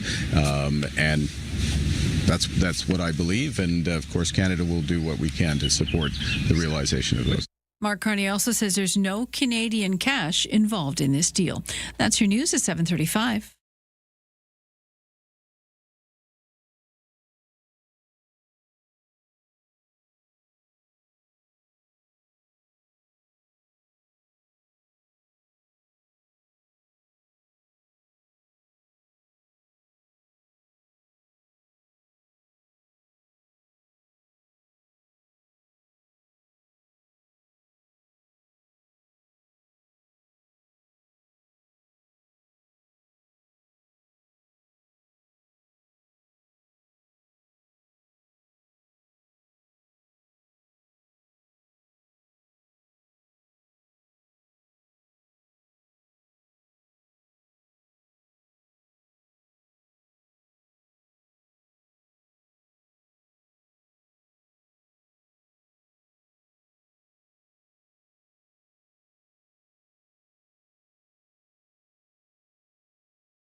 Your CFAX 1070 news poll question this morning. We're asking, do you think clean drinking water should be a human right for all Canadians?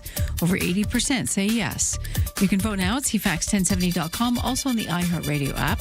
And Lisa Best, your news time is 7:37. Thank you, Lisa. Let's take a look at the weather real quick. We've got sunshine today, maybe the odd bit of cloud, but mostly sunny with highs eventually hitting 22 degrees. Right now it's 12. We've just gone up a degree as the official temperature in Victoria. And we'll see a little less wind today after some troublesome winds causing some power outages yesterday. We won't see that again today. Full forecast to come. Over to the sports, where locally in baseball, let's start there, where the Victoria Harbour Cats with a big win, 17-7 over the Redmond Dudes yesterday at home at the Royal Athletic Park, Wilson's Group Stadium. Those two teams battle twice more this week. Tonight, it's a 6:35 start, again at Royal Athletic Park, Wilson's Group Stadium. And then tomorrow, it's a school spirit day, so they're going to start that game at 11:05. Toronto Blue Jays in the majors, aiming to win a second in a row when they face the Boston Red Sox tonight. Max Scherzer will be pitching for the Jays. The Jays opened up the 3-game series against Boston last night with a 6-1 win. And Seattle downed Baltimore 3-1, also in the majors. Over to the World Cup of Soccer, where we got 4 matches today, including one in Toronto. So we got a Canadian match. It's not involving Team Canada, but it's on Canadian soil. Group L underdogs Ghana and Panama will be taking on each other in that game. Also, England plays its first game today against Croatia amongst the events today. That one is going to be in Arlington, Texas. Then tomorrow, of course, it is Team Canada, their second game of the World Cup against Qatar. This will be the one in Vancouver. And CFAX 1070 will be bringing you that game live on radio, starting with the kickoff at 3.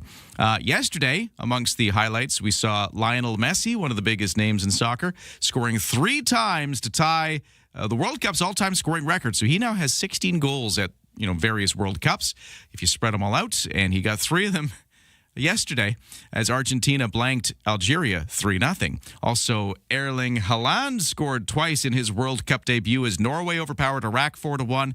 Kylian Mbappe scored twice as France downed Senegal 3-1, and Austria beat Jordan 3-1 as well. That's the World Cup, and right now it's 7:39.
CFAX 1070 traffic and weather. It is 7:40. Things are looking fairly typical on the morning commute. Fairly heavy volume delays from the West Shore to Victoria, but no crashes or accidents causing anything.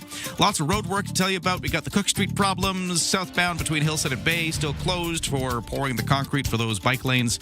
Can't go southbound on Cook at Hillside. You also can't go any direction on Cook Street. Full closure at Pandora between Pandora and Mason. That's been the case all this week. That's just continuing, letting you know about that. For the BC Ferries, no sailing waits. Everything's looking good there. And for the weather forecast, it's a little calmer today. We don't have the winds of yesterday off the Juan de Fuca Strait.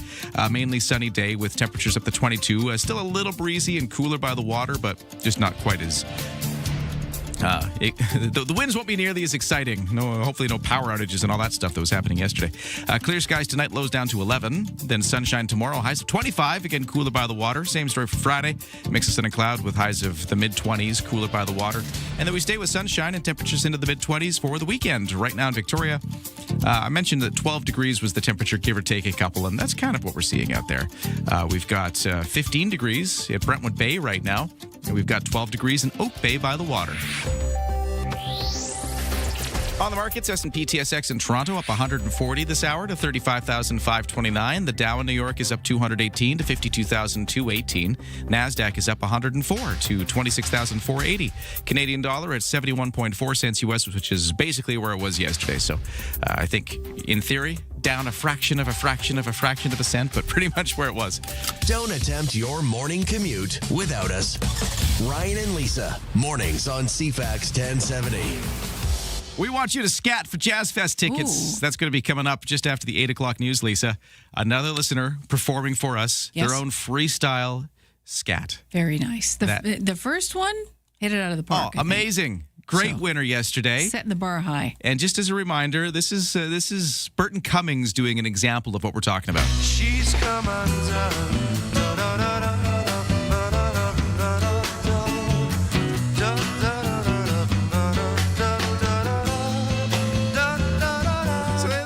Scatting, jazz scatting. Smooth. Yeah, just do that kind of thing for us. You can just make it up as you go. But I got exciting news for you. What? We're not just giving away that pair of tickets. It's a 4-pack, by the way, coming up in the 8 o'clock hour. We also are interviewing in moments one of the Jazz Fest artists who will be coming to our city. Wonderful. But is from Vancouver Island originally, is now pursuing dreams of music elsewhere in the world. But Alicia Biro, one of the Jazz Fest artists, is going to be just on the phone with us in a few moments' time. And I have a 4-pack of tickets to give away to see her show. Okay.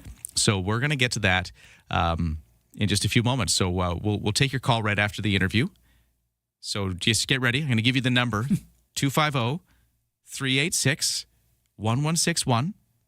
That's 250-386-1161. We'll take your call for the contest after 8, but also for that sneaky bonus 4-pack of tickets for the TD Victoria International Jazz Fest. It all kicks off Friday. It's going to be taking place for the 10 days after that. Downtown Victoria, various venues. We got the big outdoor stage in Bullen Park in Esquimalt, which is quite fun to go see these outdoor shows. And the weather forecast could not be better for seeing some stuff this weekend. Saturday, Sunday, just nothing but sunshine. Temperatures in the mid-20s, just perfect. It looks like the sunshine continues into next week as well. Pretty ideal temperatures for these outdoor stages. For 10 days. Yeah, just got to keep it up for 10 days. Mm-hmm. All right. Well, hey, texter at 71010 says, hey, recognizing it's Icelandic Independence Day today. What? Call out to all the Icelandic people and people with Icelandic ancestry that live on the island.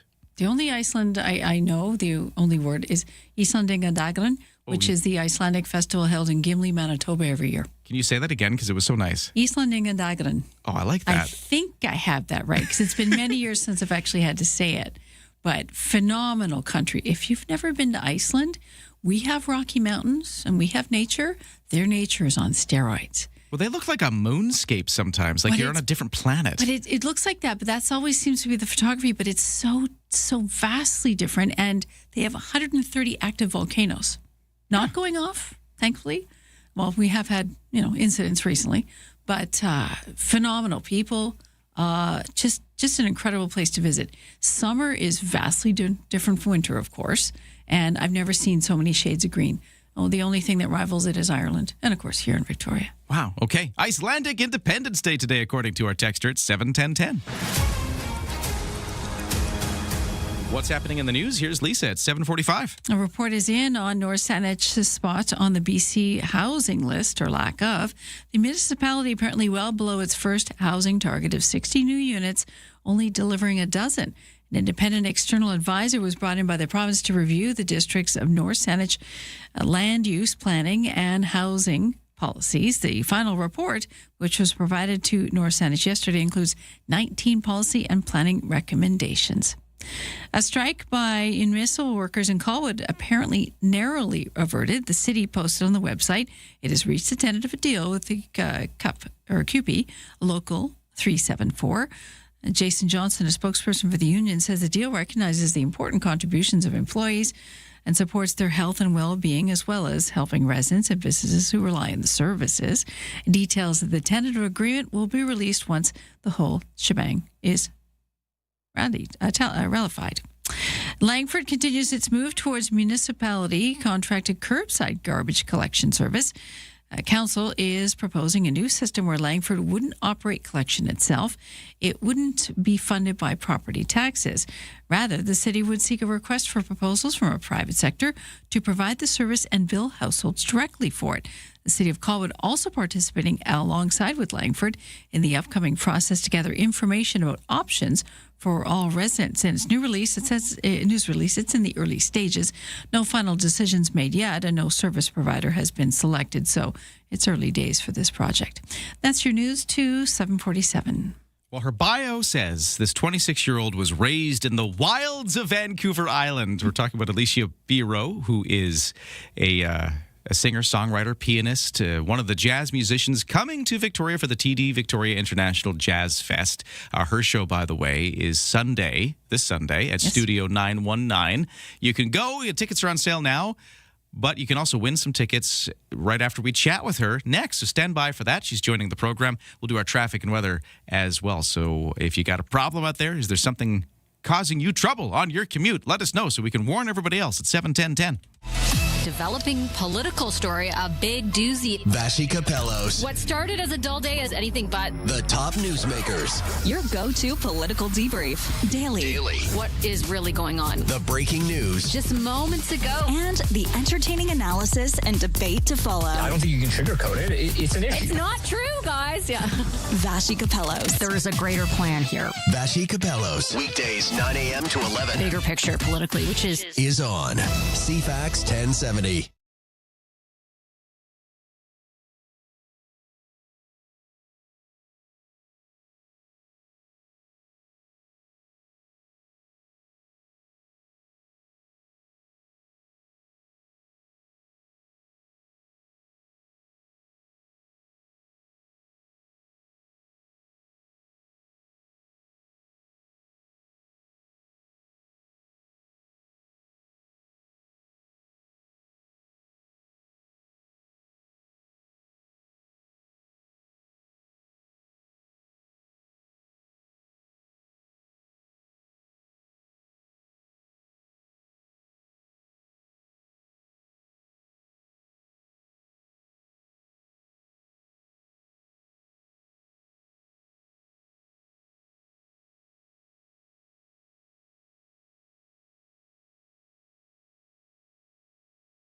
CFAX 1070 traffic and weather. It is 7:50 out there, and we are looking pretty good for the morning commute. All of the weird blips and problems have been clearing up, and we're looking at just the usual volume delays out of the West Shore into downtown Victoria, but otherwise looking okay. If you see otherwise, text me at 71010. No sailing waits at BC Ferries.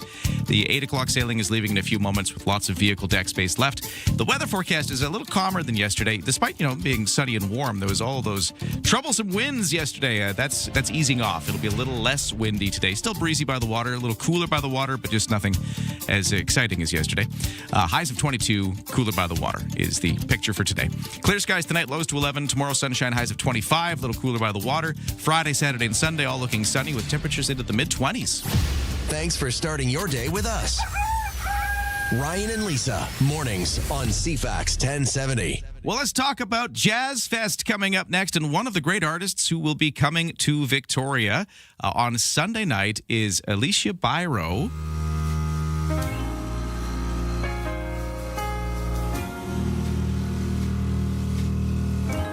This is a little bit of how it sounds.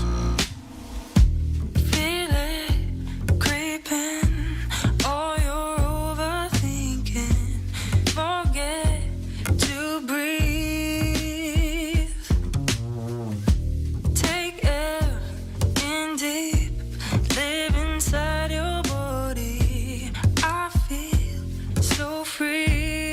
That sounds pretty great. We're going to be hearing that on Sunday. And here on the phone with us, though, to get us started is Alicia Biro, Jazz Fest artist. Hello, how are you? Doing great. Thank you so much for having me. Wonderful to get you here. Yeah, that sounds fantastic. I guess that's a little bit of what we can expect to hear on Sunday at Studio 919 as part of Victoria Jazz Fest. It's going to be great to have you. Yeah, thank you so much. I'm super excited to be performing. Now I'm looking at your bio here, and it simply says you were raised in the wilds of Vancouver Island. What does that mean? Where are you from? Well, I think it's something that's been so special to me, especially moving away from the island. I think, just being in the amount of immense nature and everything in Vancouver Island has been so special to me and such a huge part of my childhood. I grew up about 20 minutes near Qualicum Beach, so kind of in the forest. So I feel like that was a really special part of growing up here. Okay, but kind of in the Qualicum area is where on the island you're from. Of course, you're not there anymore because you're off in the big city singing. Where do you base yourself now? I'm currently in LA, which has been a really cool experience. Now, talk about the journey from here to there. So you start in, as you said, the wilds of Vancouver Island. You've got this fantastic background in music. You got a master's of music from the University of York. You've got a lot of technical skill in piano and singing, but then you're making this wonderful jazz music. How did you go from the island to LA making this music? Yeah, I think I always loved doing music. I always dreamed of doing it as a career, but I think I never really knew how one does that, and how that makes that happen. And I was really lucky. I had a great mentor who's actually from the West Coast as well, called Bob Rock, who's a producer. And he really recommended that I try and branch out and try a new city and to go for it. And he was a really big supporter. And him and his former bandmate, Chris Taylor, were part of the Payolas in Canada. And they were both incredible supporters. And so I originally was in London, but then I am currently in LA and giving that a go. And it's been really inspiring to be around so many incredible musicians and artists and creatives of all sorts. And I think that's been so inspiring to be around. I've been really enjoying it. Not bad to get Bob Rock in your corner. How did you meet him? How did you connect with him? Well, it's an interesting story.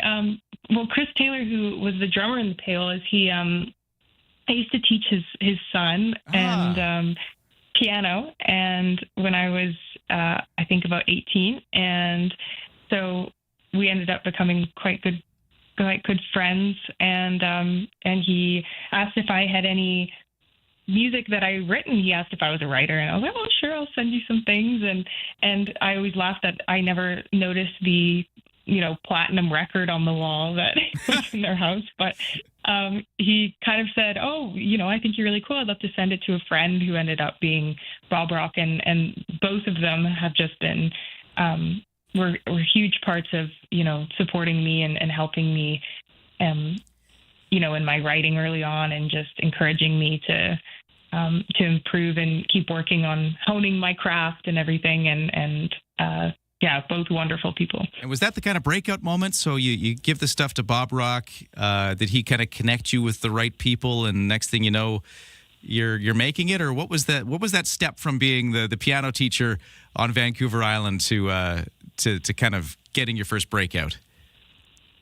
Well, it took a while. I think after that, they were huge in kind of starting me on my career and really committing myself and to working hard and kind of helping me in the first bits. And then I was writing for several years after that. And I think I really tried hard to, put lots on social media and try and work hard to improve myself. And I just was writing tons. And then so that eventually when I got in touch with someone from Universal Music in Germany, then I kind of had all this music to send over and all this work that I'd done over, I guess, about 7 years of music. So it was kind of a long chapter, but kind of all in perfect timing. And I'm so grateful to be working with such lovely people, and I'm just so grateful that I'm on this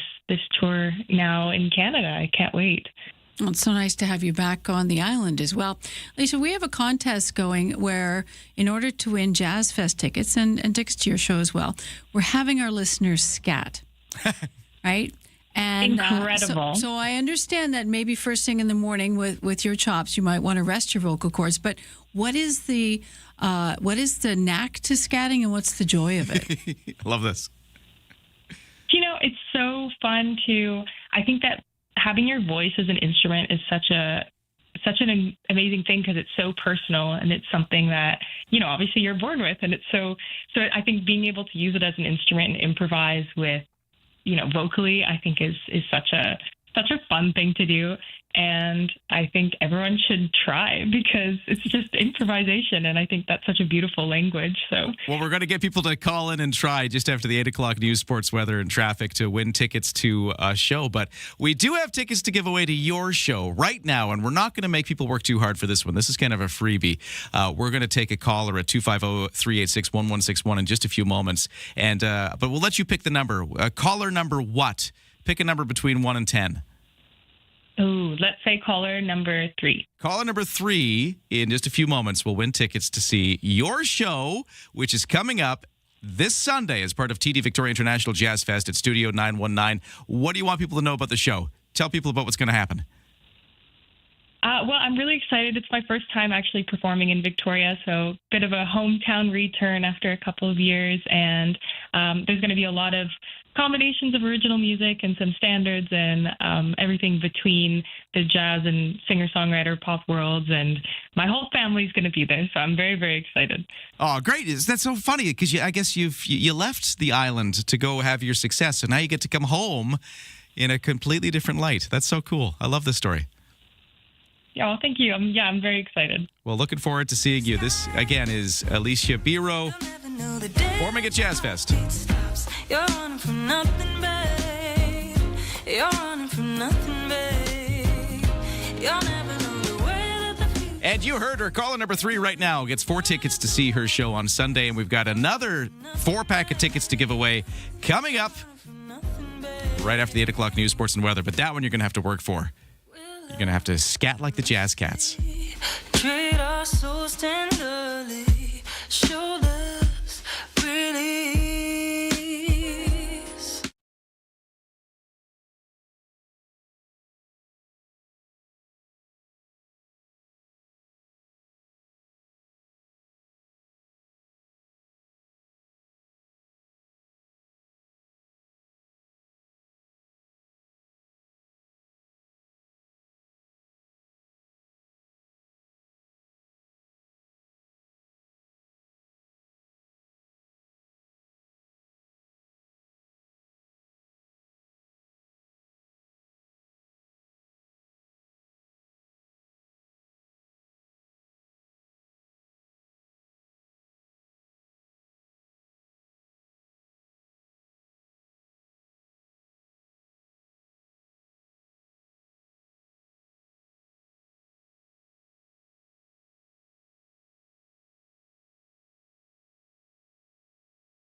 CFAX Victoria. An iHeart radio station. If it's happening, It's here. CFAX 1070.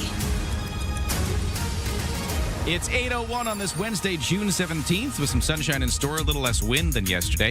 Congratulations to Alan, who was successfully caller number 3 to win the Jazz Fest tickets to our Jazz Fest artist we just talked to, Alicia Biro. He didn't even have to scat for it, but he still did. Lisa, can I tell you, he scatted for me on the phone off the air there. What a keener. He was a keener. I like it. Be like Alan. Right after the news here, we're going to get some lucky caller at 250-386-1161 to scat for us live on the radio for more Jazz Fest tickets. That's to come. Right now, though, it is time for the news, and here is Lisa. Stats Canada crunching the numbers on our population. Apparently, we edged down slightly, 0.1%. In the first quarter this year, as the number of non-permanent residents dropped off. The agency estimated the population at just over 41,417,000 on April 1st. That's down about 55,000 people from the start of the year. The decrease came as the preliminary number of non-permanent residents fell by nearly 118,000 people in the first 3 months of the year. Canada welcomed some 83,000 permanent immigrants in the first quarter. Brenda Molina Navidad, The Canadian Press. BC resident reflecting on the dramatic moment when RCMP officers demanded he and his family leave their West Kelowna home within minutes during a wildfire breaking out yesterday. Joe Gluskin said he and his wife and his daughter had 45 minutes to pack up their precious things and move. Fire is now considered being held after deemed out of control for much of the day yesterday.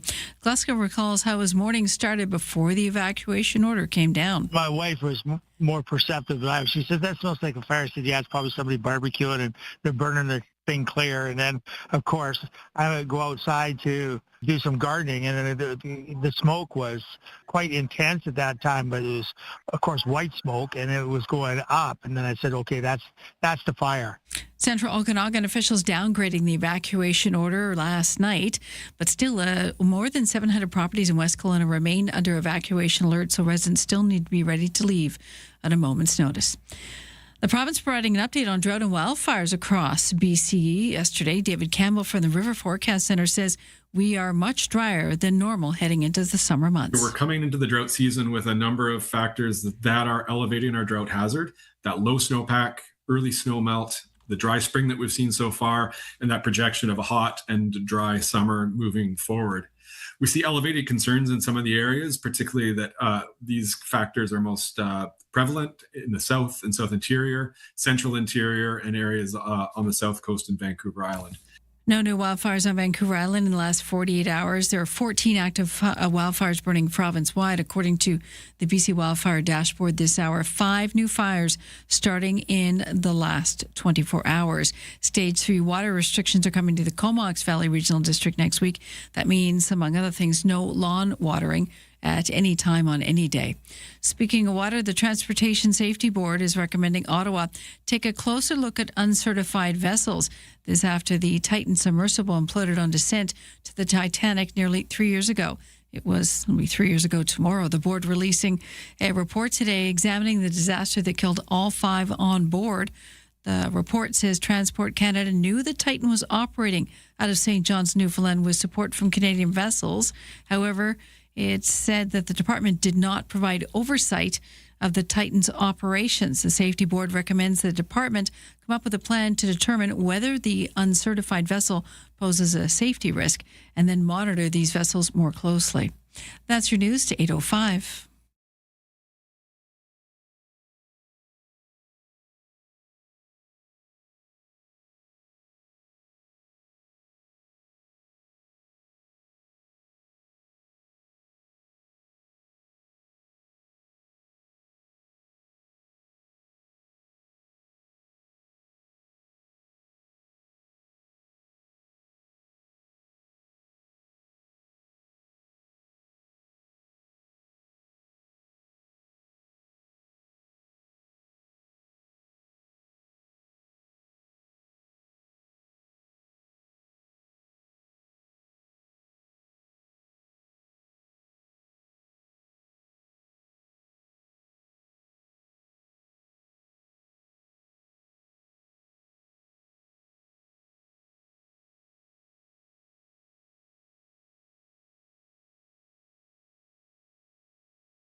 Our CFAX 1070 news poll question this morning. We're asking, do you think clean drinking water should be a basic human right for all Canadians?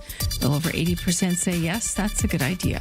You can vote at cfax1070.com or the iHeartRadio app. And Lisa, best your news time is 8:07. Thank you, Lisa, and good morning. It's going to be a sunny day today with a few clouds and a temperature reaching a high of 22, a little bit cooler by the water. It still will be breezy by the water today, just not as windy as yesterday where we had those real strong gusts. That seems to be out of the forecast. Also stand by because in a few moments, your next chance to win Jazz Fest tickets. Beep, beep, pop-po. But you got to do what Lisa just did there. You got to scat. For 10 seconds. Or longer. I even if you're good, we'll make a song of it. I even got drums. I got drums for you. Ryan can play guitar. I I'm can ready. do tambourine. We're set to form a band here Right, when back you you call right us at 250-386-1161. First, though, it's the sports, and we've got our World Cup report. This is your TSN Radio FIFA World Cup 2026 update. I'm John Rodenberg. Tuesday, the game's biggest stars erupted. Kylian Mbappe, Erling Haaland, but none shone brighter than the ageless Lionel Messi. Messi! His first World Cup hat-trick, and it's a record setter. The soon-to-be 39-year-old had a hat-trick in Argentina's 3-0 win over Algeria, the first of his World Cup career, and he's now tied with Germany's Miroslav Klose for the most career goals with 16. Mbappe had 2 goals for France in a 3-1 win over Senegal. Not to be outdone, Haaland had 2 himself in Norway's 4-1 victory over Iraq. And Austria defeated Jordan 3-1. Today, the last 8 teams to get in their first games include England with a marquee matchup against Croatia at 4 p.m. Eastern, while Ronaldo and Portugal play Congo. Tuesday was another practice day for Canada in Vancouver as Alphonso Davies' status for tomorrow's game remains a closely guarded secret. Canada will play Qatar at 6 p.m. on Thursday. You can watch the FIFA World Cup matches on TSN, CTV, Crave, and streaming at tsn.ca. Listen on the TSN Radio Network with all games streaming on the iHeartRadio app. Guess what? You can also hear Canada's World Cup game tomorrow against Qatar live on CFAX 1070. We'll be broadcasting it on the radio starting tomorrow with the kickoff at 3. Real quick, I just want to tell you about local baseball. Victoria Harbour Cats with a 17-7 win over the Redmond Dudes yesterday at the Wilsons Group Stadium at Royal Athletic Park. Those two teams go at it again tonight, 6:35. At home again for the Harper Cats, and then tomorrow they got the School Spirit Day at the park at 11:05 is when that game is going to start, and that is your sports to 8:09. All right, the lines are open, 250-386-1161. Call me now. I'm going to pick a random caller, and close my eyes, and just push a button. Willy-nilly. I'm going to willy-nilly the phone and take a caller, and if you are the one that I pick, you're going to have to scat for me. You're going to have to do the jazz scat to win tickets to, by the way, I guess I should tell you who you're winning tickets to because it's a specific set of tickets. This one is for a band called Kakaroko. Cool. They're big enough they got to do one of those tiny desk concerts. You know those things? Yeah, so they've done all kinds of cool stuff. Really cool African rhythms in there. Very much so. And they are going to be playing on June 22nd. We got a 4-pack of tickets to give away if you scat. Next.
CFAX 1070 traffic and weather. By the way, the whole morning show right here brought to you by Thrifty Foods, where this Saturday from 10 until 1, the first 200 kids aged 12 and under are invited to decorate a free brownie for Dad for Father's Day at all Thrifty Foods locations.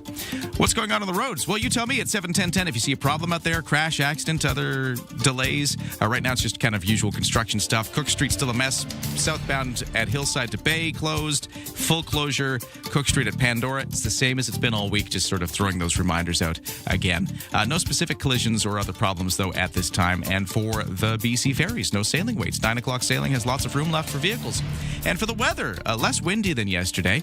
Mainly sunny skies, highs of 22, a little cooler by the water. Clear skies tonight, lows to 11. Then tomorrow, sunshine, highs up to 25 as we start to warm up again towards the weekend. And that's the trend. Thursday, Friday, Saturday, Sunday, all looking like mostly sunny skies with a few cloudy periods and temperatures up to about the mid-20s. Right now, for the temperature in downtown Victoria, it is 13 degrees. On the markets, S&P TSX up 122 to 35,512. The Dow is up 166 to 52,165. The Nasdaq is down 47 to 26,329 Canadian dollar at 71.3 cents US, which is down a little bit from yesterday. In the kitchen, in the car, and at the office. Ryan and Lisa, mornings on CFAX 1070. Take us with you. Listen live on the free iHeartRadio app. TD Victoria International Jazz Fest is starting on Friday. This is one of the performers. Kokoroko, who will be playing at the Victoria Jazz Fest. That's a chill sound. Oh, yeah, on Monday. This is going to be good. This is vibes. That's what that is. Pure vibes. Do you want to go? Well, you can go to that show. I've got 4 tickets to give away right now to the person who's called in to perform a little jazz scat for us. Let's go to the phones. Who's this? This is Patty. Patty. Hi, Patty. You are, I'm going to guess, lucky contestant, or maybe it's terrifying. I don't know. Either way. How are you feeling, Patty? Oh, I feel like doing a little scat. Oh, good. Okay, you're into this. All right. You are ready. So here's what I'm going to do for you, Patty. I am going to play a little bit of jazz drums. It's not me on the drums, just going to specify. I didn't bring a drum kit in, but I'm going to play. We don't have the money. Yeah, we don't have the budget for that. I'm going to play some drums for you, and then you just do whatever you want to do in that space. And as long as you do, I'm going to send you with 4 tickets to Jazz Fest to see that artist I was just playing there, Kokoroko. So are you ready for this? I am. Okay, let me just get my my jazz drums ready. Here we go. Okay, here they come.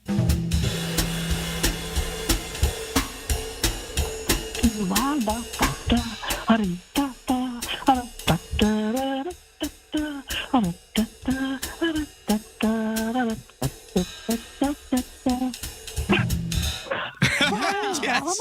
Okay. I call that a winner. That was fantastic. I like that. I like the little breathiness you had in there, too. Oh, yeah. That was on purpose, right? Yeah. Good. And you know what? Really working with the rhythm there, I thought you really locked in with the drums. Well, I listened for them. Okay. you were present. You were in the moment. You were feeling that beat. I loved it, Patty. Are you a singer by trade? No. You almost had us fooled there. I was buying it. Congratulations, Patty. You're going to the show. I got 4 tickets for you. I'm going to put you on hold. How you feeling? Thank you very much. I feel great. Thank you. Good. Excellent. Singing is good for you. It is. And we're going to make everybody else sing, too, because tomorrow we've got another 4-pack of tickets to give away. And then again on Friday, we're going to do this all this week as we get ready for this wonderful tradition in Victoria, TD Victoria International Jazz Fest. Right now, though, it's time for the headlines. Here's Lisa. BC Highway Patrol putting commercial truck drivers on notice that if they use our local highways, they better be compliant with all safety rules and regulations. Highway Patrol officers say they were jumping fines over a 48-hour inspection that they had in the Make That Kamloops area in mid-May. There was 44 fines handed out compared to 31 last year, and 59 warnings compared to 29 last year among the 400 vehicles that were inspected. They know that there was an increase in defects, too, found needing repairs from 28 last May up until 38 this May. So quite a big jump. BC's Auditor General, Bridget Parrish's findings are mixed over how 3 school districts, including SD 63, source millions of dollars worth of goods and services each year, and whether they lived up to the principles of fair and open procurement. In a report to the Legislative Assembly of BC, the AG focused on the procurement frameworks in Saanich, as well as Abbotsford and Coquitlam school districts. The audits found gaps and inconsistency that meant the district's policies and practices did not reflect the spirit and intent of the manual. BC's 60 school districts spend about $800 million on equipment for computers, classroom and office supplies, fuel, food, and other items in the fiscal year that ended in June 30th of last year. Parrish says their team will continue to plan these audits to ensure that there's no inconsistency in practice and create any operational or reputational risks as a result. And a new leader of the Conservative Party of BC may have changed the face of the opposition, but new data from the nonprofit Angus Reid Institute finds the governing BC NDP's larger problem is not who sits across the aisle from them. BCers asked say they're 3 times are likely to say the province is on the wrong track at 60%, as is the right track at only 19%, while the province got net negative assets for every major issue measured. While almost all residents say they know nothing or little about the new Conservative leader, who is Carrie Lynn Finlay, her party nonetheless holds an advantage in vote intention. The Conservatives lead the NDP by 11 votes among decided voters. That's your news to 8:18. Thank you, Lisa. We have a story to cover coming up next, which takes a little unpacking. You know how we've got the school board for Greater Victoria School District back, right? Yes. The province reinstated them after a while ago. They'd fired the board and put a trustee in charge. But now the board is back, and they've just recently had their first meeting. My understanding is one of the items that got addressed in that meeting was putting a pause on something that happened in the gap where they were gone. That was a move towards something called the award system, where when we elect the Greater Victoria School Board, the change that was being made was that we would elect school district trustees tied to certain areas. Like if you lived in Esquimalt, you might elect your own trustee. Makes sense. If you're in Greater Victoria, you might have a couple that you elect. If you're on the Songhees Nation, maybe you elect one there. You'd have people representing different geographic areas on the school board rather than everybody just being at large, just one big pool of everybody running for it wherever it is. Because as my next guest had argued, because Tim Morrison, a Esquimalt councillor, he's coming up next, he was one of the big proponents of this change because he said, for instance, in Esquimalt, nobody from Esquimalt had been on the school board for decades. He thought this was a problem. He wanted to address it. And that was being addressed because they'd made that change. Although, will we start to see that change walked back? I'm not sure exactly where this goes, but we're going to get him to weigh in and give us a sense of what he knows. So Tim Morrison, a Esquimalt councillor, on this situation at the school board. That's next.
All right, to the CFAX 1070 traffic and weather desk, where it's actually looking pretty typical at this point. Other than all the construction stuff in Victoria, we've got fairly typical but fairly backed up conditions from the West Shore into Victoria. It's slow going, but no crashes or accidents. It's just that Wednesday volume. We've got on the Bay Street Bridge, it's open and flowing again, but tonight we'll have another overnight closure starting at 7 p.m., so just heads up for that. That's also tomorrow night. But yeah, the overnight road work is done now for the day, and it is flowing both directions on the Bay Street Bridge. No waits at BC Ferries, and for Victoria weather, it is mainly sunny today, a little windy off the water, but not nearly as windy as yesterday. But windy enough to make it a little cooler if you're kind of exposed to the Juan de Fuca Strait. Highs of 22, otherwise 17. Ryan and Lisa. Mornings on CFAX 1070. Remember, you have us in the palm of your hand. For listeners on the go, listen live on the free iHeartRadio app. Yes, the newly reinstated Greater Victoria School Board met for the first time this week, and we're unpacking some of what happened, including what's going on with the changes to how we elect the school board. Because come this election, we were... or maybe we still are. I don't know what's going on. We're going to elect for the first time representatives from different areas to the school board. This thing called the ward system, which is done other places like this. If you live on the Saanich Peninsula or areas covered by the Saanich Peninsula School District, this is already how you do it. You know, Sydney elects a member, North Saanich does, and then they all sit on the school board. Victoria, though, didn't do that. Until now, we were going to make this change. But did the school board that just kind of got back into business after they were reinstated, are they going to try to undo this? There was some sense of that at this first meeting. Here to talk about it is Tim Morrison. He's an Esquimalt councillor, but he was also the guy, one of the guys really pushing for this change to how we elect the school board, and he's joining us on the line right now. Sir, how you doing? Very good, thank you, and good morning, Ryan. Yeah, it's sort of a bit of a complicated issue to unpack, but I think I did a decent job of explaining where we're at. Right? Is that about right? Yeah, definitely a great summary. In terms of what happened, it was their Monday school board meeting. My understanding is that the school board have not yet, done anything definitive, or they haven't moved to undo the new electoral system. Okay. Yeah. But it appears that they are, somewhat resistant. As there's a sort of a school board procedure bylaw that needs to be approved by July for the upcoming school board elections, and they appear to be kind of dragging their feet on that bylaw requirement. And this is one that would just typically be just a formality at this point. However, Ryan, as we know with this particular board, nothing has been typical, and certainly they have, if they were to be obstructive of our much needed electoral reform, then it would signal to the public right now that they have no shame in disregarding their roles and ensuring good governance and the value of really respecting relationships with local municipalities, and especially the importance of reconciliation efforts that have been done and made with the Songhees and the Esquimalt nations, which was actually a very big part of the electoral forum work that we did with the nations. Look, as a board recently restored to power, they now have a real opportunity to restore public confidence in their conduct and to rebuild reputation, a real strong reputation as one that respects the great progress that we have made on school board electoral reform, which is based on collaboration from across the school district in which we all share. Or they can completely disregard that opportunity and they can just give us more of the same drama and dysfunction as we got before, and as we know, ultimately led to their demise and a complete loss of public confidence. It's really that simple. So, but again, this Monday meeting, it's not that they actively tried to undo this change, but the way you put it, they were just dragging their feet a little bit. But in what way did they talk about it? And I'm just trying to get any sense of motivation for why they might be opposed to this. Well, yeah, thank you. So there was very little discussion, which creates more confusion for everyone. But essentially, what they were supposed to do is just, make sure that their elections bylaw was in place in time for the upcoming school board elections this fall. And then some of them raised concerns. One of them, I think, gave a pretty vocal opposition to it. He said he wasn't going to support it. And then they said, well, let's get more information and decide to table it. And that was pretty much the end of it, with a lot of people kind of like with giant question marks in our head. What does this all mean? But I'll tell you, if they do proceed with an attempt to undo our very inclusive, collective, and collaborative efforts on electoral reform, Ryan, that would be an absolute tragedy and devastating step backwards in the progress that all of us have made in achieving fair and equitable school board representation for all of our communities, and as I said, including for the First Nations. Most certainly, it would be a complete slap in the face to all 6 of our municipalities and then the 2 nations that collectively, as our, all of our communities, we're the communities that form and populate School District 61. The damage would be irreversible, and I highly doubt that they even have the legal authority to do what it is they may think that they can do on this. So. Okay, because that's another question here is even if they did want to, and again, there's no definitive answer to what is going on, but it sounds like even if they were to try to change this, are you saying that the authority lies with the ministry rather than with the school board when it comes to an electoral change like this? Yeah, there's actually a lot of irony going on here, some political irony for sure. So just to give you a quick thumb sketch history review of what happened. When the board was still previously in place, I think it was the fall of 2024, the township of Esquimalt was quite concerned, as were all of our neighboring municipalities and the nations that all populate the school district, around the severe disconnect that was occurring between us and the school board around public safety and the student safety plans, and of course the issue about policing being involved in part of our school system and whatnot.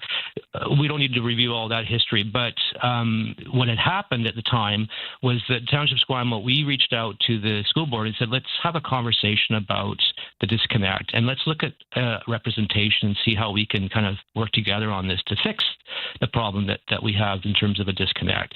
At that time, the only response from the school board was that they said to us that they have nothing to do with deciding electoral reform. They said, and they quoted the School Act, that says it's the minister that has the sole authority on determining electoral systems for every school board in the province. So for them now to think that they are the ones deciding this at the 11th hour after all this work, and it's been 2 years. Like I said, this started almost 2 years. Like it started the fall of 2024, and there was a tremendous amount of work of collaboration on our task force to come up with this recommendation on electoral reform.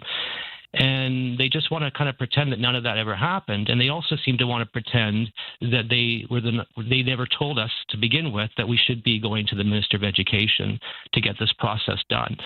It's very, very odd is all I could describe it as. We're talking to Tim Morrison. He is an Esquimalt town councillor, but also was one of the big voices trying to push for this change to a ward system within the Greater Victoria School Board, so we would elect the school board members from the various areas. And like you said, you did all that effort to figure out a fair system that everybody could agree to, which municipalities and First Nations would be able to elect which members, and all that is basically ready to just get rubber stamped. Are we seeing any excitement when it comes to that final rubber stamp? We'll wait and see at the school board level.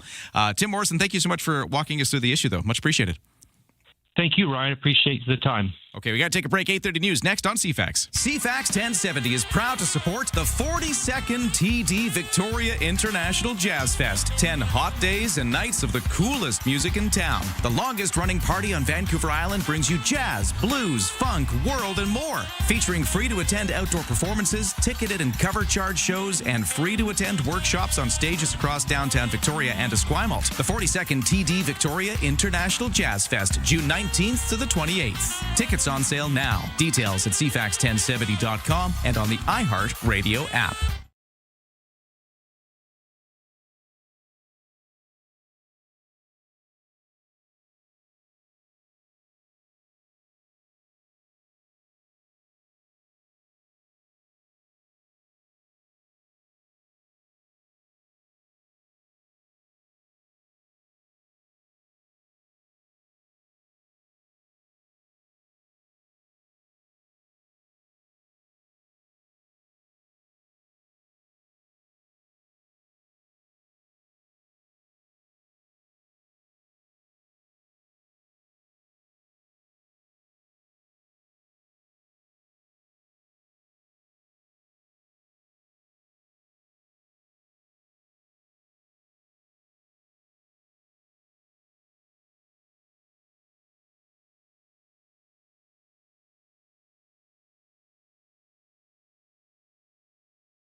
CFAX Victoria. An iHeart radio station. If it's happening, It's here. CFAX 1070. Mostly sunny, but a few clouds today as we get into this Wednesday. Right now we're sitting at 12 degrees. Good morning. It's 8:32 on Wednesday, June 17th. We'll get you a full forecast in a moment.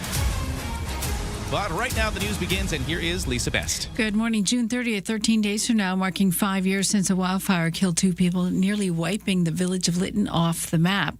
Jennifer Toss is a councillor in the village of BC's Fraser Canyon. She says she's critical of the costly recovery process that they've seen. She says the grift of Lytton has grown into a systemic problem, due in part to what she sees of lack of oversight of higher levels of government. Inevitably, you have people that offer services and want to capitalize on it, and sometimes well-intentioned, but they're making money. Unfortunately, the nature of the beast is that people see dollar signs and they want to capitalize on it.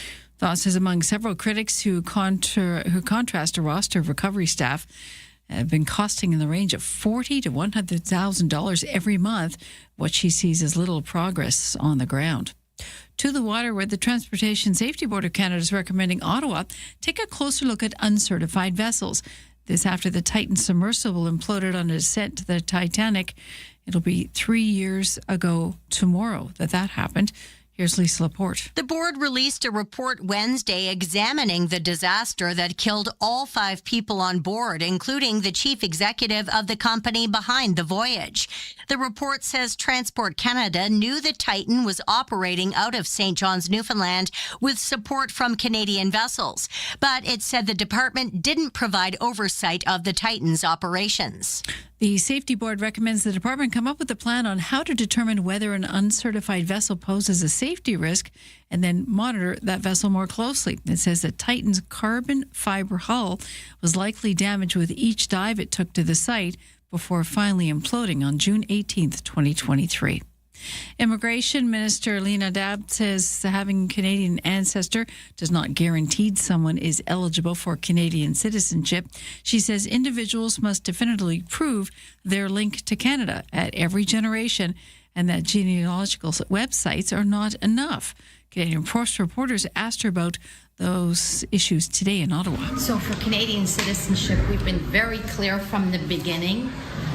Each applicant must link their ancestry generation per generation through verified, authenticated documents. So the genealogy records are certainly not sufficient.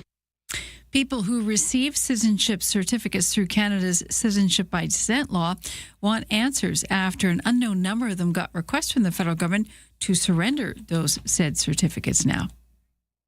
The U.S. president seems to be softening his stance now on the memorandum of understanding that he claims the U.S. and Iran have agreed to. The agreement was scheduled for signing on Friday in Geneva. Other nations at the G7 summit in Geneva have released a statement in support of the agreement, but the details of the agreement are still largely unknown. They did put out a statement overnight supporting this agreement, calling it a breakthrough, but it is not even clear if all of the G7 leaders have actually seen copy of this agreement. We know lawmakers back in Washington have not, and they are clamoring for this agreement and briefings from the White House on what is included. We'll keep you posted on what happens next. And that's your news to 8:36.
Our CFAX 1070 news poll question this morning, we're asking, do you think clean drinking water should be a human right for all Canadians? 85% say yes. You can vote at cfax1070.com.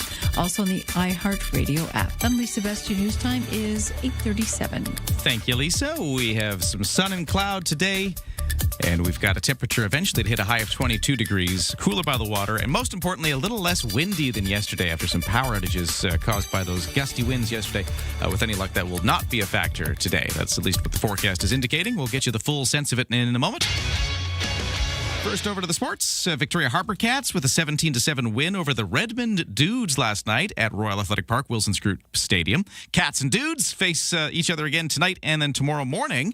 Tonight's a 6:35 start. Then tomorrow it's an 11:05 start for School Spirit Day for the Victoria Harbour Cats. In the majors, Seattle Mariners beating Baltimore 3-1, and the Toronto Blue Jays with a win over Boston last night 6-1, and the Jays will try to get 2 in a row as they face Boston again tonight for the second game of the 3. There are 4 World Cup matches today in soccer, including one at Toronto Stadium. This is Group L underdogs Ghana and Panama. It's the second of 6 matches to be played at the Toronto venue. And elsewhere, England meets Croatia in Arlington, Texas, amongst the 4 games going on today. For tomorrow, Team Canada will be playing Qatar, and I can tell you that CFAX 1070 will be broadcasting that World Cup soccer match starting around 3 o'clock with the kickoff, so stay tuned to CFAX for World Cup on the radio. Last night, Lionel Messi scored 3 times to tie the World Cup's all-time scoring record, so 16 goals overall in all of his World Cups, and was his first hat trick at a World Cup. So Lionel Messi with a big showing as Argentina blanked Algeria 3-0 amongst the games from yesterday. That's your CFAX 1070 Sports. It's 8:39.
It's 8:40, traffic and weather time. No crashes or accidents to report right now on the roads of Greater Victoria, but we do have a lot of construction. Cook Street still closed southbound Hillside to Bay because of the concrete pouring for the bike lanes. And a little further down, Cook Street at Pandora and Mason, a full closure, both directions completely closed. And that's going to be the case for the next few days as well. Friday is closed as well, and that should be the last day of it if it goes on schedule. And there's still closures on Government Street. This has been ongoing forever, but that Government Street closure between Pembroke and Discovery, just a reminder that that's also a thing right now in effect. And for Bay Street Bridge, overnight closure tonight again at 7. It's reopened now. It was closed overnight last night, closed again tonight and tomorrow night. That's 7 p.m. to 7 a.m. Bay Street Bridge as they continue some work there. But at least during the day now, it is open both directions. For the weather forecast, mainly sunny today, but we do have some cloudy periods. In fact, some clouds kind of blowing over downtown right now, and where we're sitting in Esquimalt. But it is going to be a mostly sunny day overall with a high of 22 degrees. Bit cooler by the water with a bit of breeze blowing off the Juan de Fuca Strait. Just not as much wind as yesterday. Those strong winds caused some trouble and some power outages yesterday. We're not expecting that kind of wind today. Tonight, clear skies, lows to 11. Tomorrow, it's getting a little warmer. Sunshine, highs of 25, but cooler by the water. And then that same forecast kind of repeats for the next few days, except maybe getting, a few clouds here and there on and off through the next few days. But otherwise, mostly sunny. Temperatures into the mid-20s as a high, and lows down to 11, 12 degrees. On the markets right now, S&P TSX up 182 to 35,572. The Dow is up 182 to 52,182. Canadian dollar is at 71.3 cents US, which is down just a couple of ticks from yesterday's close. CFAX Morning Show brought to you by Bluebird Cabs. Need a cab? Try the Bluebird Cabs app at Bluebird Cabs Ltd. They're proudly local and Canadian owned and run since 1946. Ryan and Lisa, mornings on CFAX 1070. Oversleepers, catch all the highlights on the latest audio podcast at CFAX1070.com and on the free iHeartRadio app. Let's talk about the state of downtown Victoria, where there are still some concerns from the Downtown Victoria Business Association and the businesses that they represent when it comes to things like open drug use, street disorder, that kind of stuff. Fully in focus as they release their annual report on downtown, which was just released this week. And amongst the things they're calling for is for all public supervised drug consumption sites and harm reduction services to be closed, which is I think kind of it's a big ask. It is a big ask. If you don't feel you're getting the positive results, then you have to obviously continue to tweak things. And that was one of the things that hit the radar. So we're going to talk to the Downtown Victoria Business Association and their head, Jeff Bray, in just a moment about that call. But there's more to this report than that. There is some good news and bad news in this. Some businesses are still grading Downtown Victoria with an F. If you give it a letter Pretty grade. permanent. The overall, businesses responding to the survey overall gave a letter grade of C+ to the state of downtown, but there were 11% of respondents that graded it an F, which is about the same as last year. Vandalism, property damage, as well as the disorder and drug use still showing up as issues that downtown Victoria businesses are facing. But on the positive side, they do note that they are seeing positive momentum in the other direction. There have been there's more police presence, more bylaw enforcement. The businesses say they are noticing that the city is working on it, but they still want to see more, I guess, is the takeaway here. Okay, but they're still grading it overall as an F. Well, 11% of businesses are. Okay, so it's not the vast majority. And they're seeing some movement. I mean, even when I go downtown, I do see some boots on the ground when it comes to police force. And unfortunately, in order to, if we've got, the amount of theft that we've had downtown, which is widely reported, we do have to have police officers on the ground. And having that visibility, I think, makes a big difference. And keeping it safe during the day and night, it makes a big difference too. And there's movement there. So I don't know, when you look at that number, when you look at 11% versus the vast of it, average is okay. We're as a city, we're always going to have something. It's what that thing is. And consumption sites obviously still on the radar as to the difference that they make. Some people very much proponents for it, and some people just don't think they should exist. We're going to talk to Jeff Bray, CEO, Downtown Victoria Business Association, about that very thing in just a moment. But right now, it's over to the news headlines. And here is Lisa Best. Thank you, and good morning. A West Kelowna resident said his family had 45 minutes total to pack up after police came to the door yesterday, told them to flee as a wildfire burned nearby. Joe Gluska says he and his wife and his daughter grabbed clothes, medical equipment, a hard drive with the family photos on it before leaving in their vehicle. Their home, one of more than 300 properties under evacuation until early last night, the fire breaking out in a park next to Okanagan Lake. The BC Wildfire Service says now that blaze isn't expected to grow past its existing boundaries, so being held right now. The evacuation order downgraded, but the alert still covers more than 400 properties in the area. Premier David Eby says he'll be hosting and yelling, "Go Canada, go," as Team Canada plays Qatar in the World Cup match tomorrow in Vancouver. He told the crowd gathered in the city that his request for everyone in the province, wear red in solidarity. Eby says Canadians have been through a lot in the past few years. It's time to celebrate how the country is standing up on the world stage. This as Vancouver bars stock up on staff and extra beer. Soccer fans moving in Australia on the weekend, nearly drinking some of the bars dry. And we're talking major pubs in downtown Victoria. I make that Vancouver. We could hope they come to Victoria and party too. WorkSafe BC says Fraser Valley Water Park, where 12 students were injured on the weekend in an apparent electrical accident, won't reopen until it's all deemed safe. Officials say the students from a middle school in Port Coquitlam made contact with a railing in the queuing area beneath the 0 to 60 water slide in the Cultus Lake Water Park. The park says the railing was part of a steel frame tent structure. RCMP say early indications, so there's no criminality involved, and Technical Safety BC is now leading the investigation.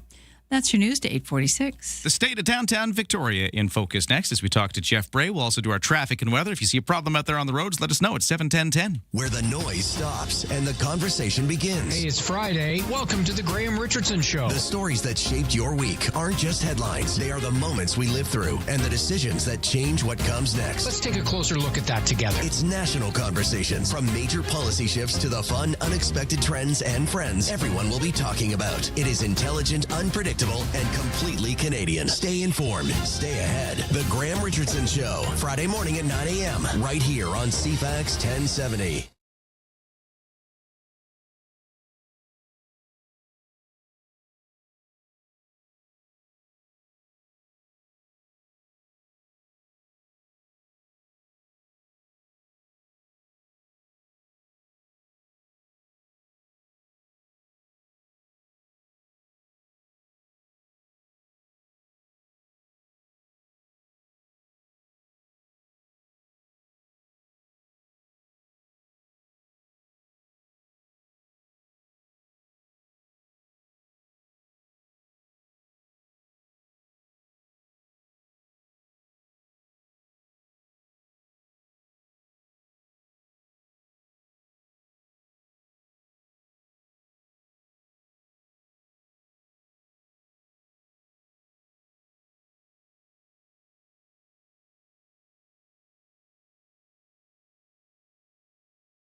CFAX 1070 traffic and weather. By the way, the whole morning show is brought to you by Thrifty Foods, where this Saturday, 10 until 1, the first 200 kids aged 12 and under invited to decorate a free brownie for Dad, because it's Father's Day the next day, at all Thrifty Foods locations. Still no crashes or accidents at this time on our major streets, and the West Shore commute is starting to ease off a little bit as well. We're still seeing some heavy volume on the Trans-Canada Highway heading in towards Victoria, but the Souk Road / Island Highway route into town is starting to clear up quite a bit. For the BC Ferries, no sailing waits, and for the weather forecast, we are seeing a mix of sun and cloud today. Mostly sunny, but we're kind of in a cloudy period right now for parts of Victoria. We'll see a bit of wind, but not nearly as much as yesterday. Highs of 22, cooler by the Juan de Fuca Strait where the wind blows. Tonight, clear skies, lows down to 11 degrees, and then tomorrow, another sunny day, highs up to 25, but again, cooler by the water. Right now for the temperatures, we're already at 14 degrees at the Victoria International Airport. That's the official temperature for Victoria. But in Colwood by the water, you are sitting at 13 degrees. Ryan and Lisa are ready when you are. Good morning. Day or night, find the highlights under latest audio at CFAX1070.com and on the free iHeartRadio app. Downtown Victoria Business Association, among other things, calling on public-facing supervised drug consumption sites and those kind of harm reduction sites to be closed. This as they take a look at their Downtown Victoria businesses annual report into the state of downtown. Here to talk more about it, Jeff Bray, CEO of the Downtown Victoria Business Association, who we've actually reached out on Fort Street because they're doing a cleanup right now, a scrub up on Fort Street. Good morning, Jeff. How you doing? I'm doing great, Ryan. Yes, we're on the 700 block of Fort Street. We're doing the Fort Street scrub up. It's a number of the businesses get together. We just do a late spring clean. We've got the mayor here, the police chief, the fire chief. Just sort of a bit of a community event, a bit of a sort of a spring clean before we head into the busy summer season. What do you actually clean? Is it like getting graffiti off, or is it just physically like getting dirt? Like, what are you cleaning? Yeah, well, you know, as you always hear me say, it's actually very clean downtown, but you know, businesses are out, they're washing their windows, window ledges, you know, just doing, you know, that extra little bit kind of to connect with each other, to connect with some of the city resources that are out today. And just as part of being a great neighborhood at the 700 block of Fort, businesses working together with other businesses. Excellent. Okay, so that scrub up is happening on Fort Street. If you're out and about, you'll see them out there cleaning up. Speaking of cleaning up, you would like to see a little more of that in a different way in downtown Victoria, because you got this this annual report into the state of downtown. You've kind of surveyed all the businesses. You've gotten their feedback on how things are. And one of the things that continues to come up here is the sort of state of disorder and drug use and all of that in downtown Victoria, to the point that you are calling on the higher levels of government, the powers that be, to close things like the supervised consumption sites and harm reduction facilities that Victoria has to try to help people with their drug addictions. Talk about what you're calling for here and what you found in your report. Sure. So, the number one issue, we ask our businesses all sorts of questions. We look at all sorts of data, and there's definitely some good news. Business performance is a bit better this year. Retail vacancy rate is down a little bit this year.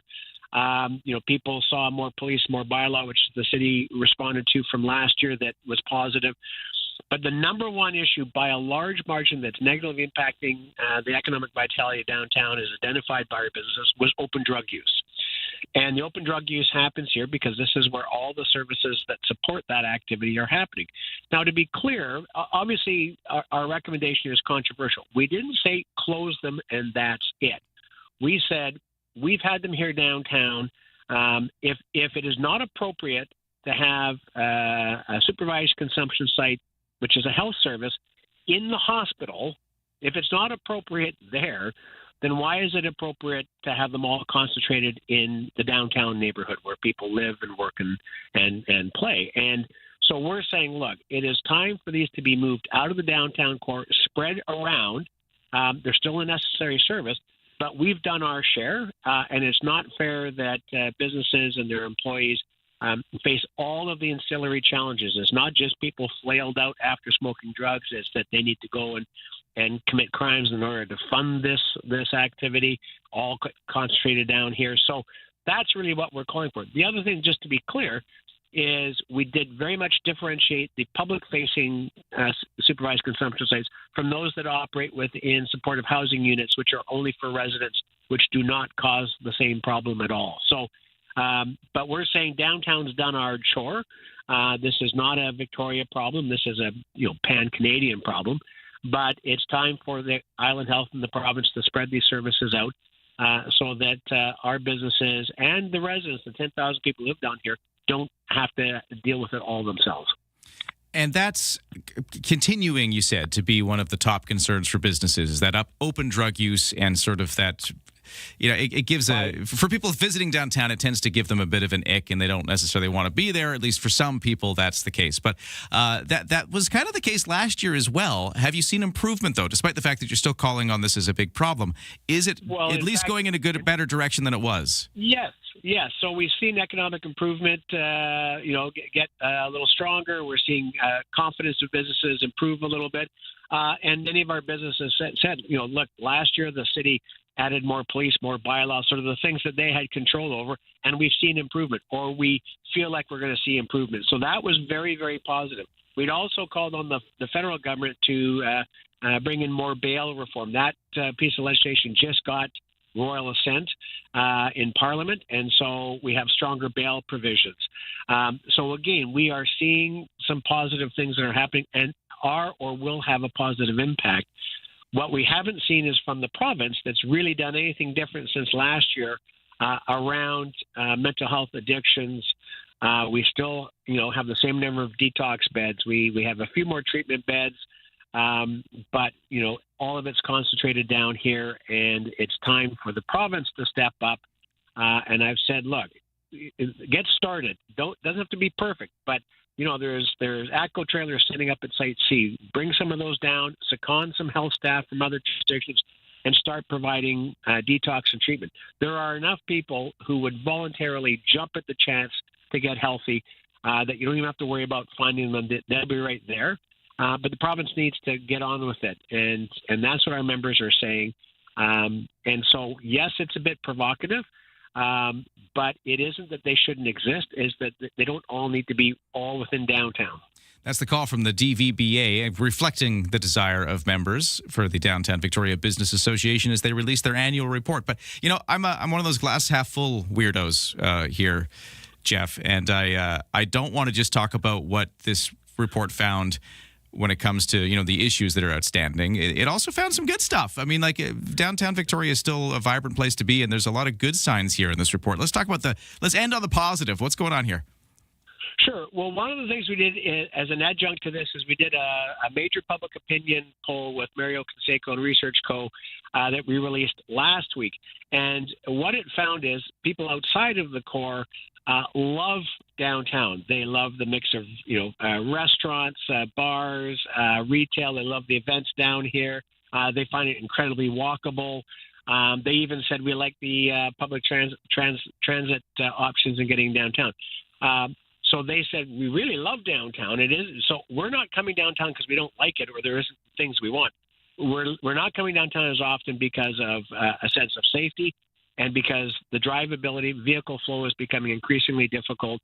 I can't stand, you know, driving in and around downtown, or I find it very difficult to get around. And that's another part of the report is we're again saying there's a huge opportunity for this region to continue to come downtown. But we have to acknowledge that most people come in by car, and we have to make sure we're accommodating vehicle traffic for people to be able to come in and enjoy the retail or the cultural events or go to Herman's Jazz Club. And that's something that we're focusing on with the city. But the public love downtown, and they've just said if these things are improved, we'll be down more often. Jeff Bray, CEO of the Downtown Victoria Business Association. I should probably let you go because you got scrubbing to do on Fort Street. You betcha. But thanks very much, Ryan. And again, you know, thank you to your listeners. The thing about our downtown is that Greater Victorians always shop local, always make those thoughtful purchases. And so on behalf of our businesses, you know, thank you again, Greater Victoria, for your support of local business. Well, right at a time. Thanks for listening, everybody. Thank you to Morgana Adby for producing today's show and Lisa Best as your 9 o'clock news. Next, I'll talk to you tomorrow.